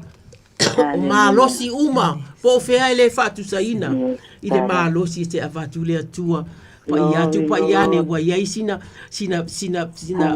whaale tonu pe a i le mātou ngana whaale lalolangi o si o le a inga o le kensa ta mā mātou te pe o na mātou tau te tala o le wha mālosi lea i a te ia le atua ina ia ave atu e whai mawhe au wha mālosi atu le to o tele o e lo wha afafonga mai le polo kalani la fo i memu ma tala noa ma tau tala atu i lau o fio ona o i lātou o lo si i mai ta mapa i atu pa i ane. E lese, e pei awane i o mātou māsani ai le upu le o le kensa ta mā. Le anga ua mātou i loa ta mā o oe o le ta mā e wha amalo lo. I oe o ngase o le lalolangi. A ua mātou lo o tele aso o maua e. Le atu wai ai e na matu wai tu lai mai le manu mālo. I le nei lava ai mātou ti tatalo le atua. Pe fa apia mo ia le atua le file mu i lona mafau le mautonu le atua va ai le ainga va ai ane le fanau va ai me ana ia faia le atua e fa amalo sia ai lona loto le atua fa ule ainga le tina o lo vala au atu ma fa fia atu le atua e fa amalo sia atu ma to ti tatalo ta ma ia malosi le alofa i le ainga ia malosi fo i le atua le apa e pe o le tina si ia tu singa sini, si ia tu Ruth, si ia tu Marie, si ia tu ngalu e wha, pe ia o misia se tasi. O e uma e tau ia te ia o wala au maita ma, ia tu whatu ia ia lau o fio le atu wae. A fia ina i lou mata utia. A fia ina i upu ia pe mātou te lei wha alongo, pe mātou te lei langona.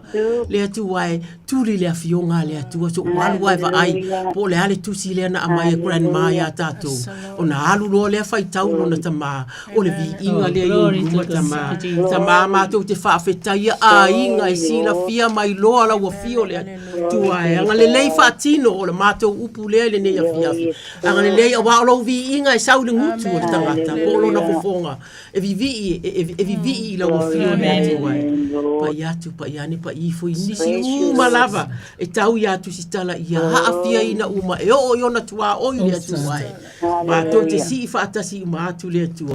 O le mātou te talo o le olenga ma le mātou vi inga. I le suwafa o ke riso. Tulu ilo na soifua le atua e. Whaatele ni o na aso le atua. Ina i ona iai se tasi le atua e. E loa le awala i la wafio le atua e.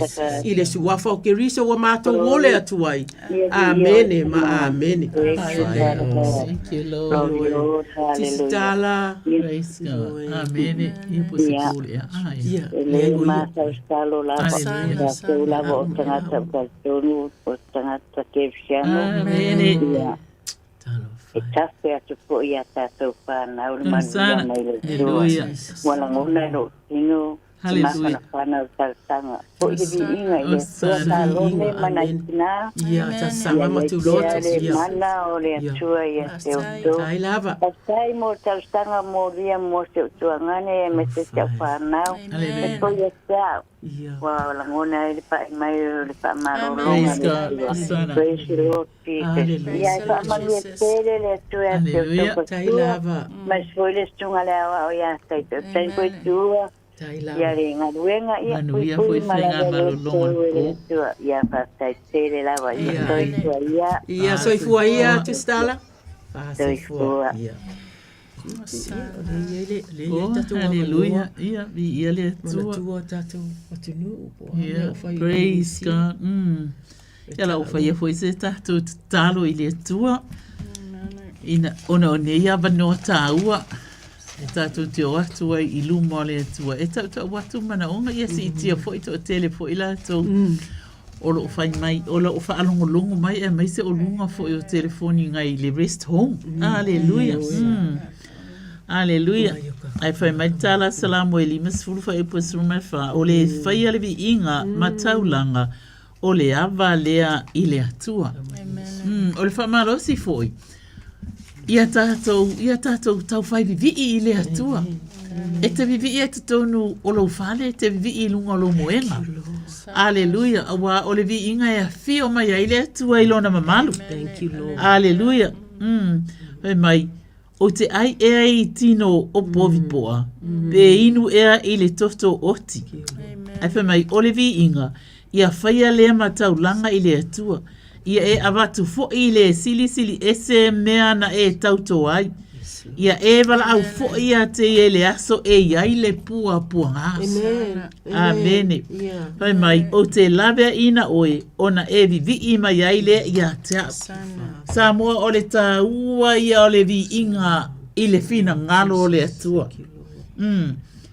Ona ele mana o le atua ni tele ni au tupe po ni amato tupe po ani mea. Aleluia. Wafai o mea umale na whai ele atua le uma wai e tātou tupe. Amene. Whai ele atua mea uma o le sami. Whai ele atua mea uma o le vau. Aleluia. Praise God. Mea uma e ngā lue ina e tātou. E maua mai ai mea. Aleluia. Ai na paule ole mea mana o aile atua o lona vi inga. Le lai tau tala e tu sife mai. O te ai e I tino o povi poa. Ma inu I le toto oti. O le vi inga ia whaia lea mataulanga I le atua. Ia e avatu fo I le sili ese meana e tauto ai. Ia e wala au fo ia te ia I le aso e ia I le puapuanga. O te lawe ina ai. Ona e vi mai ai lea ia te au. Aleluia. Vai o kaimi, e o ai kaimi o puapuanga. E le o whai mai au mai ngau kupe. A mai ngi fua o mea nga e ko inga. Paua lea. Mai au mai le vi inga. Ona e vi mai ai le ia te au. Ia lo mātou ta māpa I ai. E mātou te talo ina ia whaapena ona tau whai mana tua e tangata uma. Le mea e fia I ai lo fina ngalo. O lo vi inga. Aso uma. E ala mai le tae au le vi inga. Amene. A ai e vivi. I oe. A ole whanau e vi atu I le atua e tuli loa le o atu a whanau ia o onga. Amene. Ia po o tonu a aio ngase a aio tangata mātutua tātou te vi atu e si iti atu I lātou I luma o le atua. Aleluia. Ona ole mele na e a fio ifo ai le atua. E fio e wala au I le atua e le a fio ifo. Ai a vivi atu whai mai. Ona a fio ifo ai le o le atua. E le mea I ai le vi inga lana whanau. Aleluia. Whauta. Wa e fina ngalo I le whaamaoni o le loto. O le vi inga e whaia ma le loto fia. Ma le whaamaoni. Aleluia. Ma e whai loa I a tau le poto I le mea lilo. Amene. Tu te loa. E maua e fo e tātou le poto. E maua e tātou le manuia. E manuia I le whanau. E o le whanau. Ai tātou vi I matu unatu I le atua. O le mea lalena. E tutupua e fo e le whanau. E ma whai ona sa vavali ai. E ma whai ona ui ai langa lana wa ai o lai whai. Aleluia. E whai ngō fia ai. Whai mai ia e whaamama ia tau I le isopo. Ona mama I le o au. Fufulu mai ia tau. Ona sina ai le o au. E sili na I lo le kiona. Wow. Amene. Ba ai le kiona whai mai e singa ai ka ko e pei o le kiona. Whai mai ia o whaalongo mai a te oi I le oli ma le fia ina ia fia iwi ua whaamomomoina. To te loa a tātou vivi atu ie o mamai popo atu ie so se mea whai mai ea o le alme tupu. Whai mai e oli ai ma fia ina ia fia iwi. Wow. O le ko akele o tangata o lo pina na popua ngatia I a ao o na oivi o le patua o na oivi. Aleluia. Ia po isi vai ngole tino e la vea lo le ivi o le whainga tā ia. Amen. Aleluia. A o lea la whai mai ia ofa alongo mai a te oe ile oli ma le fia fia. Ina ia fia ivi ua wha momo ina. Yeah, nice. Hallelujah. Praise God. Amen. E whaftaia ile le tua, ile mana o lau whaamalolonga. E sele mātango fie whai mai la wafionga, ia ala langa ia Iova le lalo langi uma. Ia o tau o atu Iona luma ile li, ma le fia. O ame nai whaanoa ai tātou. Whai mai tama. Mai la fionga le atua, ia o tau o atu Iona luma, ma le fia mai, ia o tau iloa o Iova, o ia lava le atua. E tātou te oma le mautinoa, e tātou te oma le loto atoa, o loo e tāpua I le atua. Aleluia. Whai mai, o ia na whaia I tātou, wa whai I tātou mona, o lona nuu I tātou, o le lafu ma moe na ia whanga ina.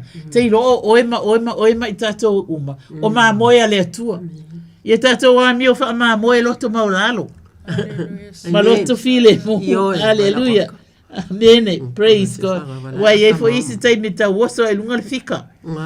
Amen. Au le whai mai e ia le fionga le atua. Toni mai tamai amato uma. O I tātou o le lafu ma moe na ia whanga ina. Ioe tama. Thank you, Lord. Whai mai ia o tōlu atu I ona whai tutoa. Ma ona loto ama le pese. Te loa a whaalongo atu wa ti ngā porase. Pese lo. Waso ona oli ne lo uloto ya Yesu. Ia vai. Uia popoko uma ia le mato au talo le pese le na. Ma ia o tovi I atu ia te ia. Ia o tau whamanu watu I lona suwafa. E vivii e whamanu atu ai I lona suwafa. Wa ele leie ova. E whaababau lava lona alofa. E o atu lava lona whamaoni. I lea tu pulanga, ma lea tu pulanga. Samoa ai. E uma atu isi tu pulanga. O alofa e lea tua. O atu lesi tu pulanga. E alofa. Lea fua o mai tatou tu pulanga. Aleluia. Tu pulanga leo mato tua. O lea lava e alofa lea tua. E saufo e lesi au ngā tu pulanga leo mai. E alofa lava lea tua wale whai mai. E le leie ova. E whaavavau lava lona alofa. E o atu lava lona whaamaoni. E whaamaoni lea tua. I lea tupulanga. Ma lea tupulanga. Aleluia. O le leile na o lea tua. Wafoi o le alofa le li. E mai le vavau lava ia. Aleluia. Fai mai e o I le whaavavau. I e mātou tau ia teia. O le matau ia I ova o le amatanga leo mea lelei uma. O lono winga atu mawai fo I ava le matau ia I ova. O le unga fo I le na e ulele ia I fo. Aleluia. O lana amia tonu fo. E o I le whanau a lato whanau. I e tausi I lana whengainga. A tausi whengainga e tātou. E whapena fo I ona whaamanu ia ina tātou whanau. Amen. Hallelujah. Praise God. Maola e foi. E ola fia ola oli. E le ngata I lea. Ai wane I ngalo ia I tātou. Wala tale fio mai ole I tātou te mana o mia. Ia tātou iai whaatasi mana ia tātou whanau. I le ola e whaavavau. Hallelujah. I le suafo Yesu. Oh glory highly exalted your name, Lord. Amen. Amen. Tiloto, pesita talo. Yo le au talo mo tele mea e kalesia lo fa malo si to ino Ioane aleluia I tono e kalesia fa mai o se le alofa wale lo ia le atua awa o le atua o le alofa lava ia tato talo mo e kalesia fa malo si to ino Ioane I tono e kalesia ia a inga I vai ia asi ia pe mamai o te fa fetai le atua ona lo mat ona o lo o te whaftai I le atua, o ana au na o loa o anga lei to tono o mātou a inga. O te whaftai sama I la upu, a wa o la upu I to tono. Aleluia a inga I whamanuia I la tau o loo lima fo ai, I so se tasi I lungo a wala, to tono o tsonu i tu malo o lo mātou au mawai. Whaamanuia e kalesia o lātou lima foa i mea ai lava so se mea tupe. Aleluia. I Isaia e onse fulu fai upasuma lima. Na fai oe manu la fo ina, male inosia, ua le ai fo ise e ui ai, a ole nei, e fai oe maau, manu matango fie whaavau, manu e oli ai lea tupulanga, ma lea tupulanga, o lau upolo iai whamanuianga tama, mātou se tu ina atu ai, fo i lātou, e iai taimi mātou te vai ai tangata, o te tango tu le tupe au fai atu, tata talo le whaulatanga, ia na fai leo le whaulatanga, o mo tango i tu iai le tupe, o te mana vatu tupe, au atalia Yesu, i le suafa manu malo Yesu Keriso, e tu ina atu ai lana upo wala na upo e manuia le me au ina atu iai, e le toi foi fua mai, ai manuia le me fina ngalo ai, i le suafa Yesu. Amen and amen. Thank you, Lord. Praise God. Thank you, Lord. Whawhetai o le au. Whai asesi tatau. Hallelujah. A wai pe ona tato i fo le ua ma le kiona mai le lana. Ai le toi fo i atu i ai. Ai pe, ai pe ta i e wha asusu i na i lau ele mafua mai ai. Ma totongo mai ai. E tupu mai ai saito i le lulu saito. Ma mea ai le ua ai. Wha apea fo i lau upu e alua tuai lo utu. E le fo i fua mai a te au. Ai pe ta i. E whaia le mea o te loto i ai. E manuia fo i le mea o te au. Amen. Io va a una matuta matuta tatalo ina ia o matu fa pea le atiwai le to i fo o fionga pe o kiona upu e o atu i o matu ngotu tu lo le au fa fonga o e o lo talia fo i le atuai matu te fia lava e fai tau o fionga le atua ai matu o le matu na no ta inga ma le matu tatalo mo matu lava ia moni ma ia o ma va ai mai i talo fa sanga fo ila le tatalo mai o le la tuli manu tama la fo i tala no mai le fionga le atu yo tu roto fo tama ma to te tatalo le atu ai ile mata utia o fionga tama fai mai o fionga o manatu ele pe o mato manatu o wala ele pe o mato wala wa e feta la ai wa silio na ma wolunga o le langi le lalo langi o fa apeo na silio na ma wolunga o wala yo mato wala umata ma to te tatalo le atua fa ola le tuai e olo fai ale nei polo kalame ma lato polo kalame e o mai ai ta mama to te fatalo fatu ile wa ile laina feta lai mai osan talofa ia ma lo sai fu ya ki o ko ngai eu so makua ya wa mai ya fionga manguia fatai ya ele sau habaros ele sau manga o ngi ya so anga o fa ya ya ko ngai o ki na peli ia e ku sai foi male ku de manga o mafuna ba ku la glory to God inga du male ko o mo so ngai amen ya o la o manguia so ku ngai ko ku mai ru le ya ko le na ko le oh hallelujah manga ya ia ai ko ya la ulaku ku ri mama failanga ma ku la ngongu ka se fa ka o ko pa bore ya ma yesu a wo ma ko ku ma so ko nga ni lo ku ma ko na wo va ko ma ka so ki nga fa ko ya ma ye du hallelujah o fo ya le e mo bori mo fa la u fa ka kele ya ki o ko ma oi mai sa tawa ai la wo ma ka ba ka ba wo ma ko ba ka ba wo ma ko bele tu malo sa fata Satawa ke wo de fafka ya kia musu mai ale nga so kama ke mbori ya kul fafka ile wa longo wa lungo ole e makako ka ya marko ole me tatawa na fight no mafono ole me elena na ina le vi inga ole atua amen Yoe. Awete alwe fa uma upu ia pe uma na esta no fetalai. Ona e alu wai lea. Ia. Ia. Ai foi. Le ta uma na fai tau tu no mafono. Le fai mai o mea e to ifo le ua male kiona ile langi ele to fo iai. Amen. E pe ta e fa su ina ile lau ele. O se fa su unga lava lau vala au mai le nei afia. Mafua mai ai matotongo mai ai e tupu mai ai saito. Ile lu saito. E te lulu ina e lulu ane o ma o e lulu ane taito i o lulu mai e wha pe nao na tato lulu atu numa fono. Amen. Vi ia le atua. You might believe us. I won't do anything. Amen. O ko fongo mai la unga. Ia he mori aku la fa kai kere i sai ma po kala me lunga ia. Ia mai la ko uma ka ko la ia sofo. Ia vai ia sore warfu. Ia no saure mangi dua pe ka ka ringa. Saure ko saure mori aku sa pe kai wa. Kokol we. Mas sei eu tai Ta fe mala le ale upu.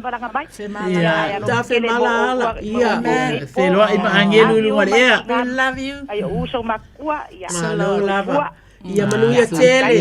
Ia. Kai po le kio. Ia le sua.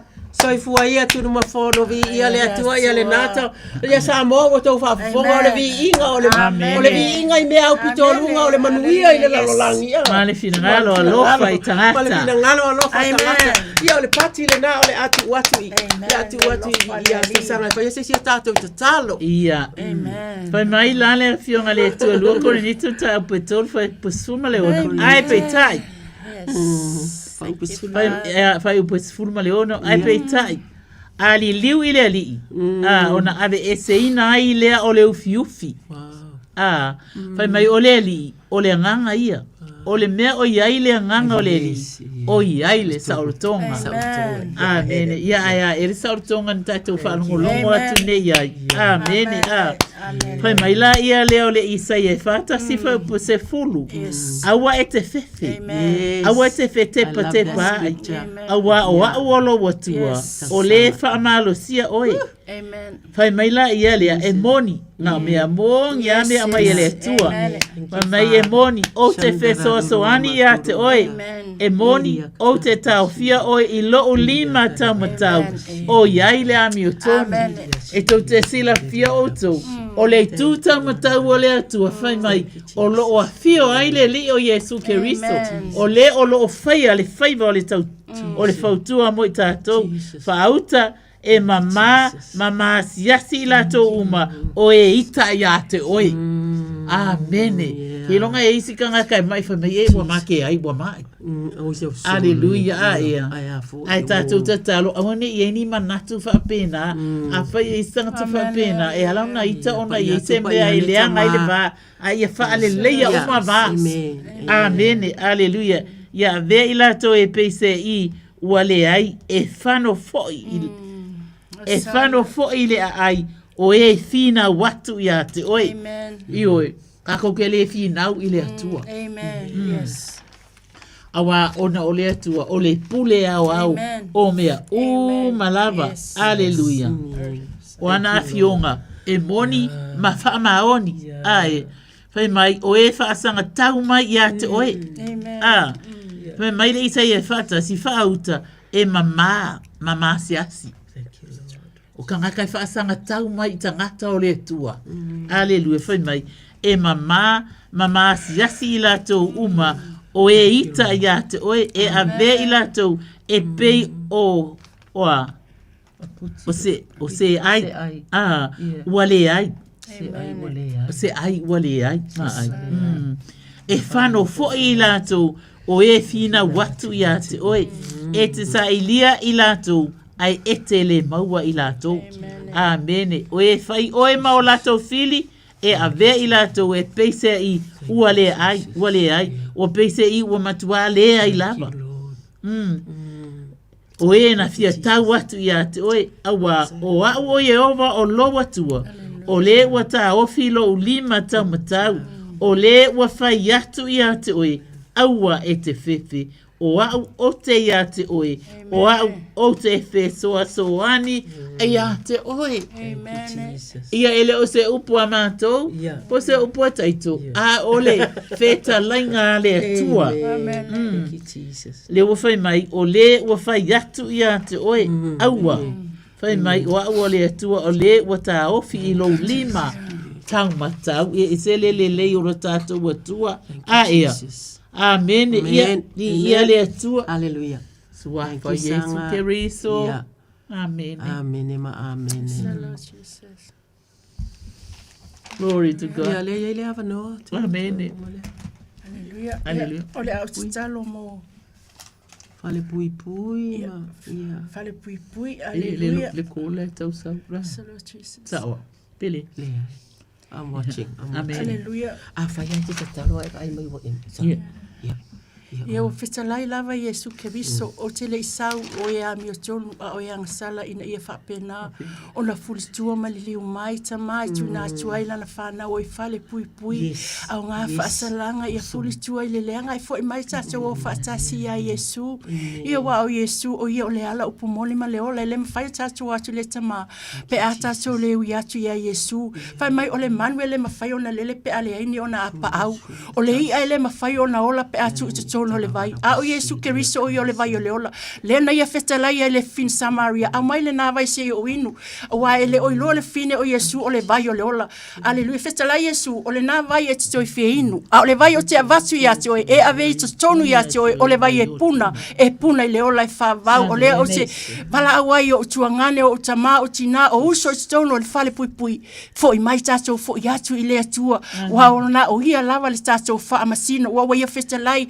Aleluia ile Yohane solo fa upesfuma le ona suma fitu a wawa fa pe lava na lo fa mai o le tua la langi wai awina mai ai lo na lava lo pele to tas ina ia le fano ase tase fa tu ia te ia maua ia le ola fa va a wai awina mai le tua lo na tele fa masino ila langi a ia fa ola ina la langi a te ia tu ina tuai ila to o tu tono le fa le pui pui tama ia fo i mai tato fo ia tu ia Yesu wa ia feta lai ia o toli oli le li no to fe yatu ia o to oli ile li ele no wa lata mai o ia tu ina tu fo ile tu me to te pole ai wa lo fa fonga mai o ia ti o to fa manuia e kale si o lo asiasi ia ti o to fa manuia fo ile o leo ina o ko fa manuia ila to o lo kukaina me ai ia fa manuia fo ia ti o to o to te femisa ia fe alo fani o to no na no foanga tu ina tu ai nei tu lawa mato loto nga stasi ma to te tu inasu o to ile mano lana upuai e manuia le me awina tu ia lana upele so fo mai ile suafa Yesu amen amen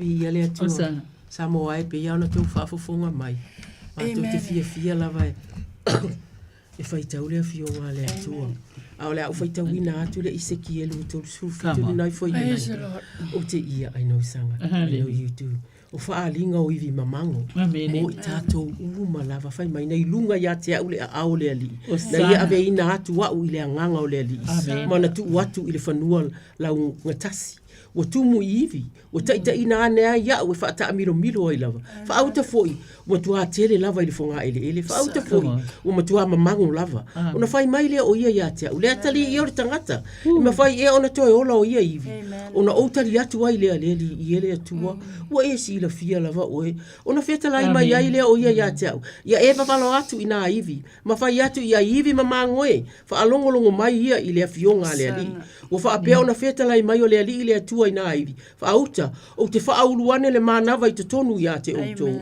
O na outou wola ai lea. O te avane fo ia te outou. Ma o whaatupuina le ano ia te outou. Ma ufi ia te outou i pau. O te tu ina atu fo i le manava i te tonu ia te outou. E ola fo i outou. O na outou i loa ai lea. O a ulava o lea li. O na uvavalo atu ai lea i wha pe ona polo ina o au. O uvavalo atu ai ngā se. Wha auta fo i.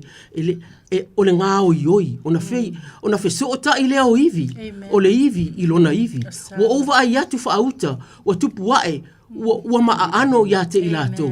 Wa ufitia fo i lātou i pau, a ua le aise maa nava i te tonu ia te i lātou. Whaafafonga lava, pe mai le aise maa nava. O na feta lai mai lea o ia ia te, wa valo atu ia, i le maa nava lea le atali i ori tangata. I nava valo atu ia, ma e whaapea atu i le maa nava.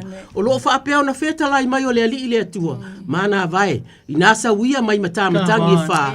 Ma ia mana va atu ia tangata whaasia. Ia lato wola ai. O na ovavalo atu lea pe o na polo ina o au. O na uluane leo le manava i te tonu ia te whaafafonga lava. Ia te i lato. O na lato wola ai lea. Ma tutu i lunga. I o lato vai. O le itu taua e matua tele lava. ona fetalai mai le o ia ia te au le atali i o le tangata. O ia iwi, o le a inga uma ia o Israelu whauta, wa lātou whai mai ua mamanga o mātou iwi, ua whao matia lo mātou wha moe moe, ua whano lava i mātou, o le mea lea ia ewa valo atu ai, ia whape atu ia i lātou, ua whape ona fetalai mai o le ali i le atua, whauta lo unu ue, o te langa ina o tau tunga mau, te avae o tau ai o tau tunga mau, ma au mai o tau, i lau ele o Israelu, ta mai, o ka se matau tia o awa fionga le atua mo mātou uma lava le atua ai. Le matau tia le atua ua mātou maua. Ua mātou maua le atua i oe e fōlinga mai o lae ola. Ua tū ua pipi i uma iwi. Ai ana le ai le mānava na e whai atu i ai e vavalo atu i le mānava. Ta mā whawhetai mo le anganga pa ia. Mātou te mana tua le whaanoa noa o le au so ina ua whaamawai o le aalu Yesu. Ai whai atu Yesu i a te ilatou. Aua tau te mātatau o le a au maia se. O le a au maia se mea alofa. O le a au maia se mea mo outou o le anganga pa ia lea. Le anganga pa ia lea o li tonu ia i mātou uma lea tuai. Lea e mawhai ai o na taita lima taita ina i mātou. Io e ua tope lave le nguto lau au auna. A o le winga lea tua, e mātou te tatalo atu lea tua. Mo i mātou uma lava e mana o mia nei whetalainga lea tua e. Ia awana ina o na mātou wola fōlinga lea tua e. Ia mātou wola lea tua, ia le mana vaola. Le mana vaola le fai mai tūroto e mana vai, le tangata lea na tatalo iai. Le fai mai sanga e whaamalosi, ma whaamalosi. Ta mā mātou te whawhetaia.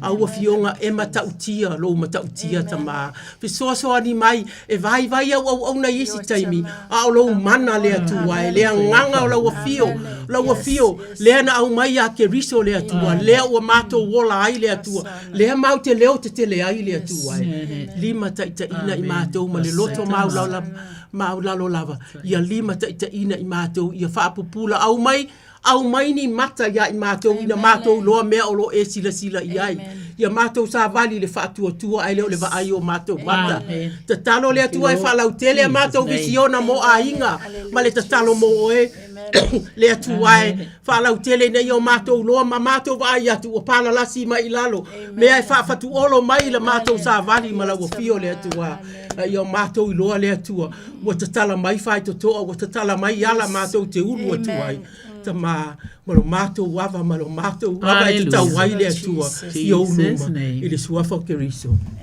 Amene ma amene. Ia atono la whai aro se te talo puni pea. Pai mai la tala tispai ia whamanu ma whaane ina le suafa i ova. Wa o le aso le nei na whai e ova tātou te oli ma fia iai.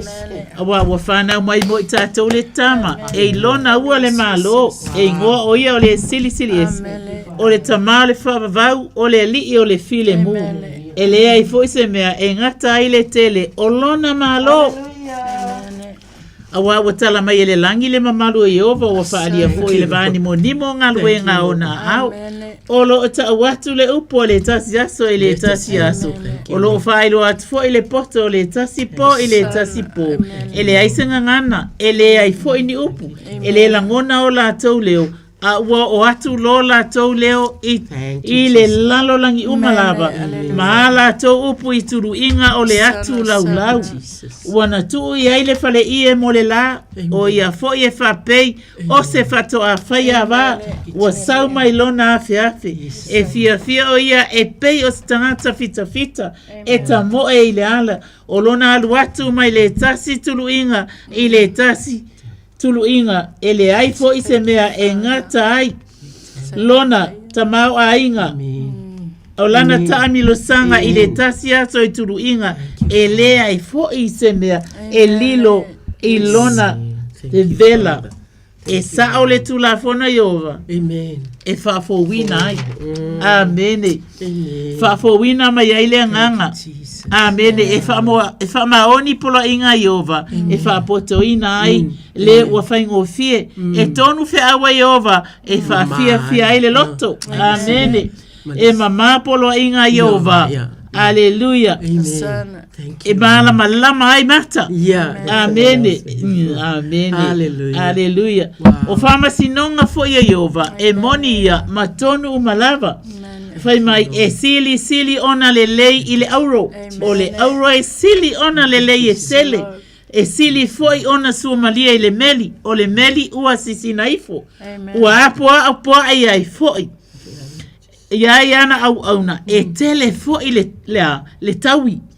Pe a tausi ai. Amen. Ke no ngai aka ko kausi ai e kauia ka ko wele atua. Ia. O ai e se na te iloa le amio se. Ia e fa mangalo ia te imatou ia ngasalalilo.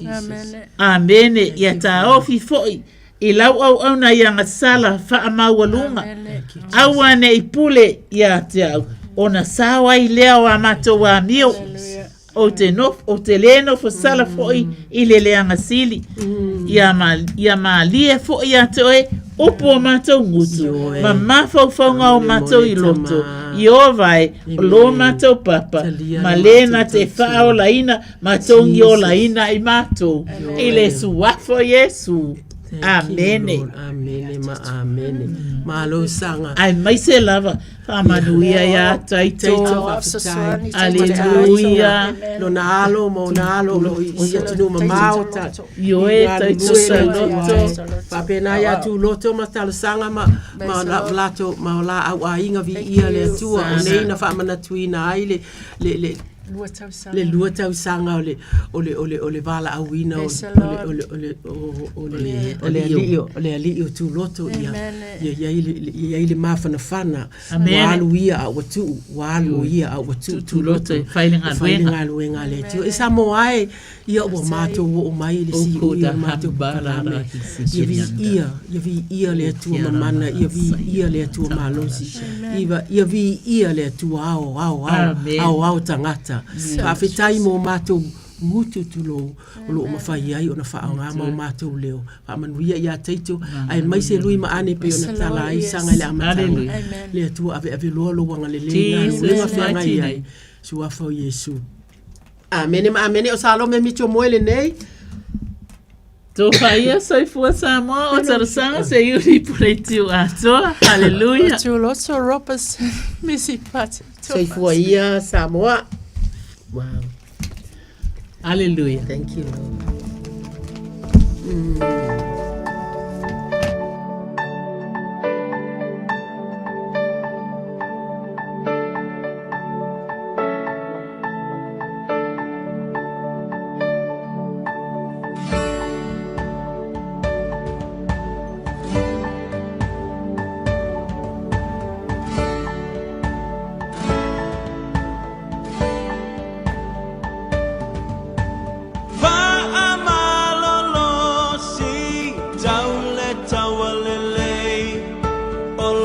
Soy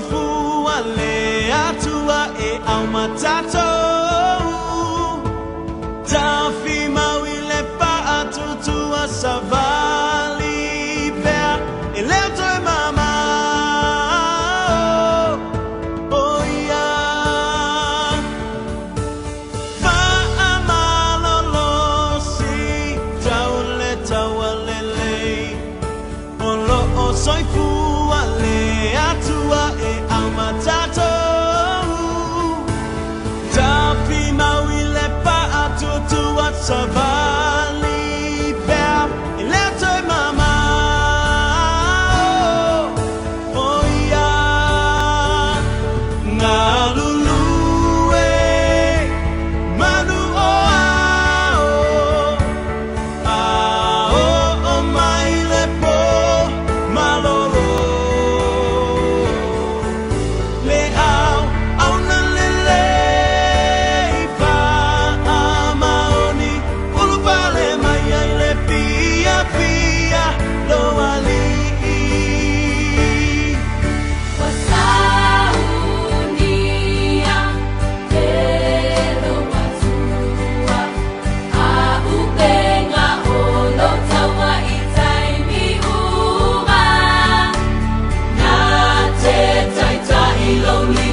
to repay all I'm taking from you. Maybe, Lord, I can show someone else all I think through myself on my way back to you. Lord, help me, Jesus, I've wasted it. Sure, help me, Jesus, I know what I am. But now that I know that I need it, it sure help me, Jesus, my soul's in your hand. Lord, help me, Jesus, I've wasted it. Sure help me, Jesus, I know what I am.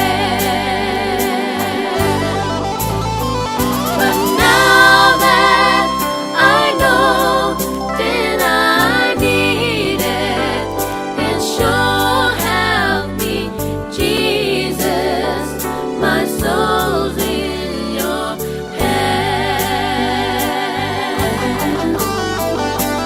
Jesus, my soul's in your hand.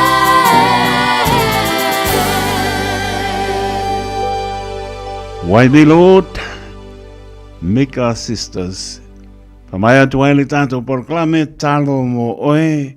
Le lava proclame lot pena ina paritua ya salome meitro ya pepo paritua ya talo sanga se yoli politiwa atoa ya papena po ile paritua ya Tuloto Robertson Miss Party e lava proclame o winatu I pos fraile ya watu mai loma winatu I po aso tofi onolo papena lava on pe ngai de uso ya sau ya mesor tu or malo si ono tu atina o mana tu pe o ia le talo mar tu ya fa mai se pele nga ngoreli le wa fa e tu ar tato proclame le po ya to fo mai por naba ya sol proclame talo mo eterton mata ngo fiele lo foreli o e lava o apenana le ato tore malosi o lo mau lava ma bala au mai manu tato tuno ia matani atu paritua ia mastalo po imo na io tato ainga ia tato wo ideli i si inga sengasi se o tato mai ideli o ia lava o le fo mai o fo mai ia tato pa tua ia male loto tariton le aise me whaingatai a te ia mana tu atu ai fo I maota malawa pata o to lio niso le maro le atano o so se maota ngase maota malawa ia ia fa malo longa le li niso ainga pe ngai fa no noanga ni se pele ma tanga mo tsiel malanga mari fa mai se le nganga o le li spruiva velute ona tare o le tura spuru terton ia o to lunga I fo I martau tua nei po matu fa malo mo fa tai le lava ngana taito e whaapatai o loto pa ia ma loto mamanu na tunu e pele lo roto tano lava I le li lo whangia lo whaatau wa na ia wha lava atso lo ngona ina ia wha malia ina lau tāpo ina Samoa tātou maua le fia hea ma tātou tu maua I pēa au auna ma wha maoni ina ia tātou whaia pēa lona whiringano ai aua ia I tātou whaapetai Samoa, whaapetai lau tāpo inga, whaapetai au whaamnianga I lo mātou whātau waa, ia maise o tam whānaua Samoa pia ngai ma tūte mwhaiva o ngā rue ai, whaamnia po I le atua le ator tātou tunu e o lama nei alon whanau, o nai tu asina sina, ia alofa te le atu, ia iai pia le whamano longa neri. Lofa te latu la tau lunga le apia polinga mlunga le YouTube chole patai miu pa amosa pe po e a doctor hasavalu ngata leo olo i pola, tula, moe, ia, alo fatu, mare ainga, whaapatai, mapta mai, ia manisi lunga le YouTube channel, ia tuno, e mamau, bai lo tusa le di so tato manuia, pangarea, leia spai vai asa, ma se mau, na lava se ngana o so poutu, le tau mwhaia le aona, whaato e se ata i tole, ma malo le tato atuno, pa ma ngalo ma le aona whaatau waa, e a pusia pe i tato, no nofo whian whani o le pinu ngalo leo lo tato atua, alofa te le atu whialama e maputa mai ai ma e la ngona mai lo whaatau waa, alofa te le atu. Iau tu e ronei o atu no e mama, alofa atu. Malu tu sai le di so tato. Munia malolongo le pong sa upti e tato, iona au alofa, iona au la mea e, mona au fa malolo. Manuia e malolongo le pong sa la fa i tai au le manuia. Po linga pe tato i lona alofa, malona anga lei. Taito taloto le au auna, soifua ma ia manuia.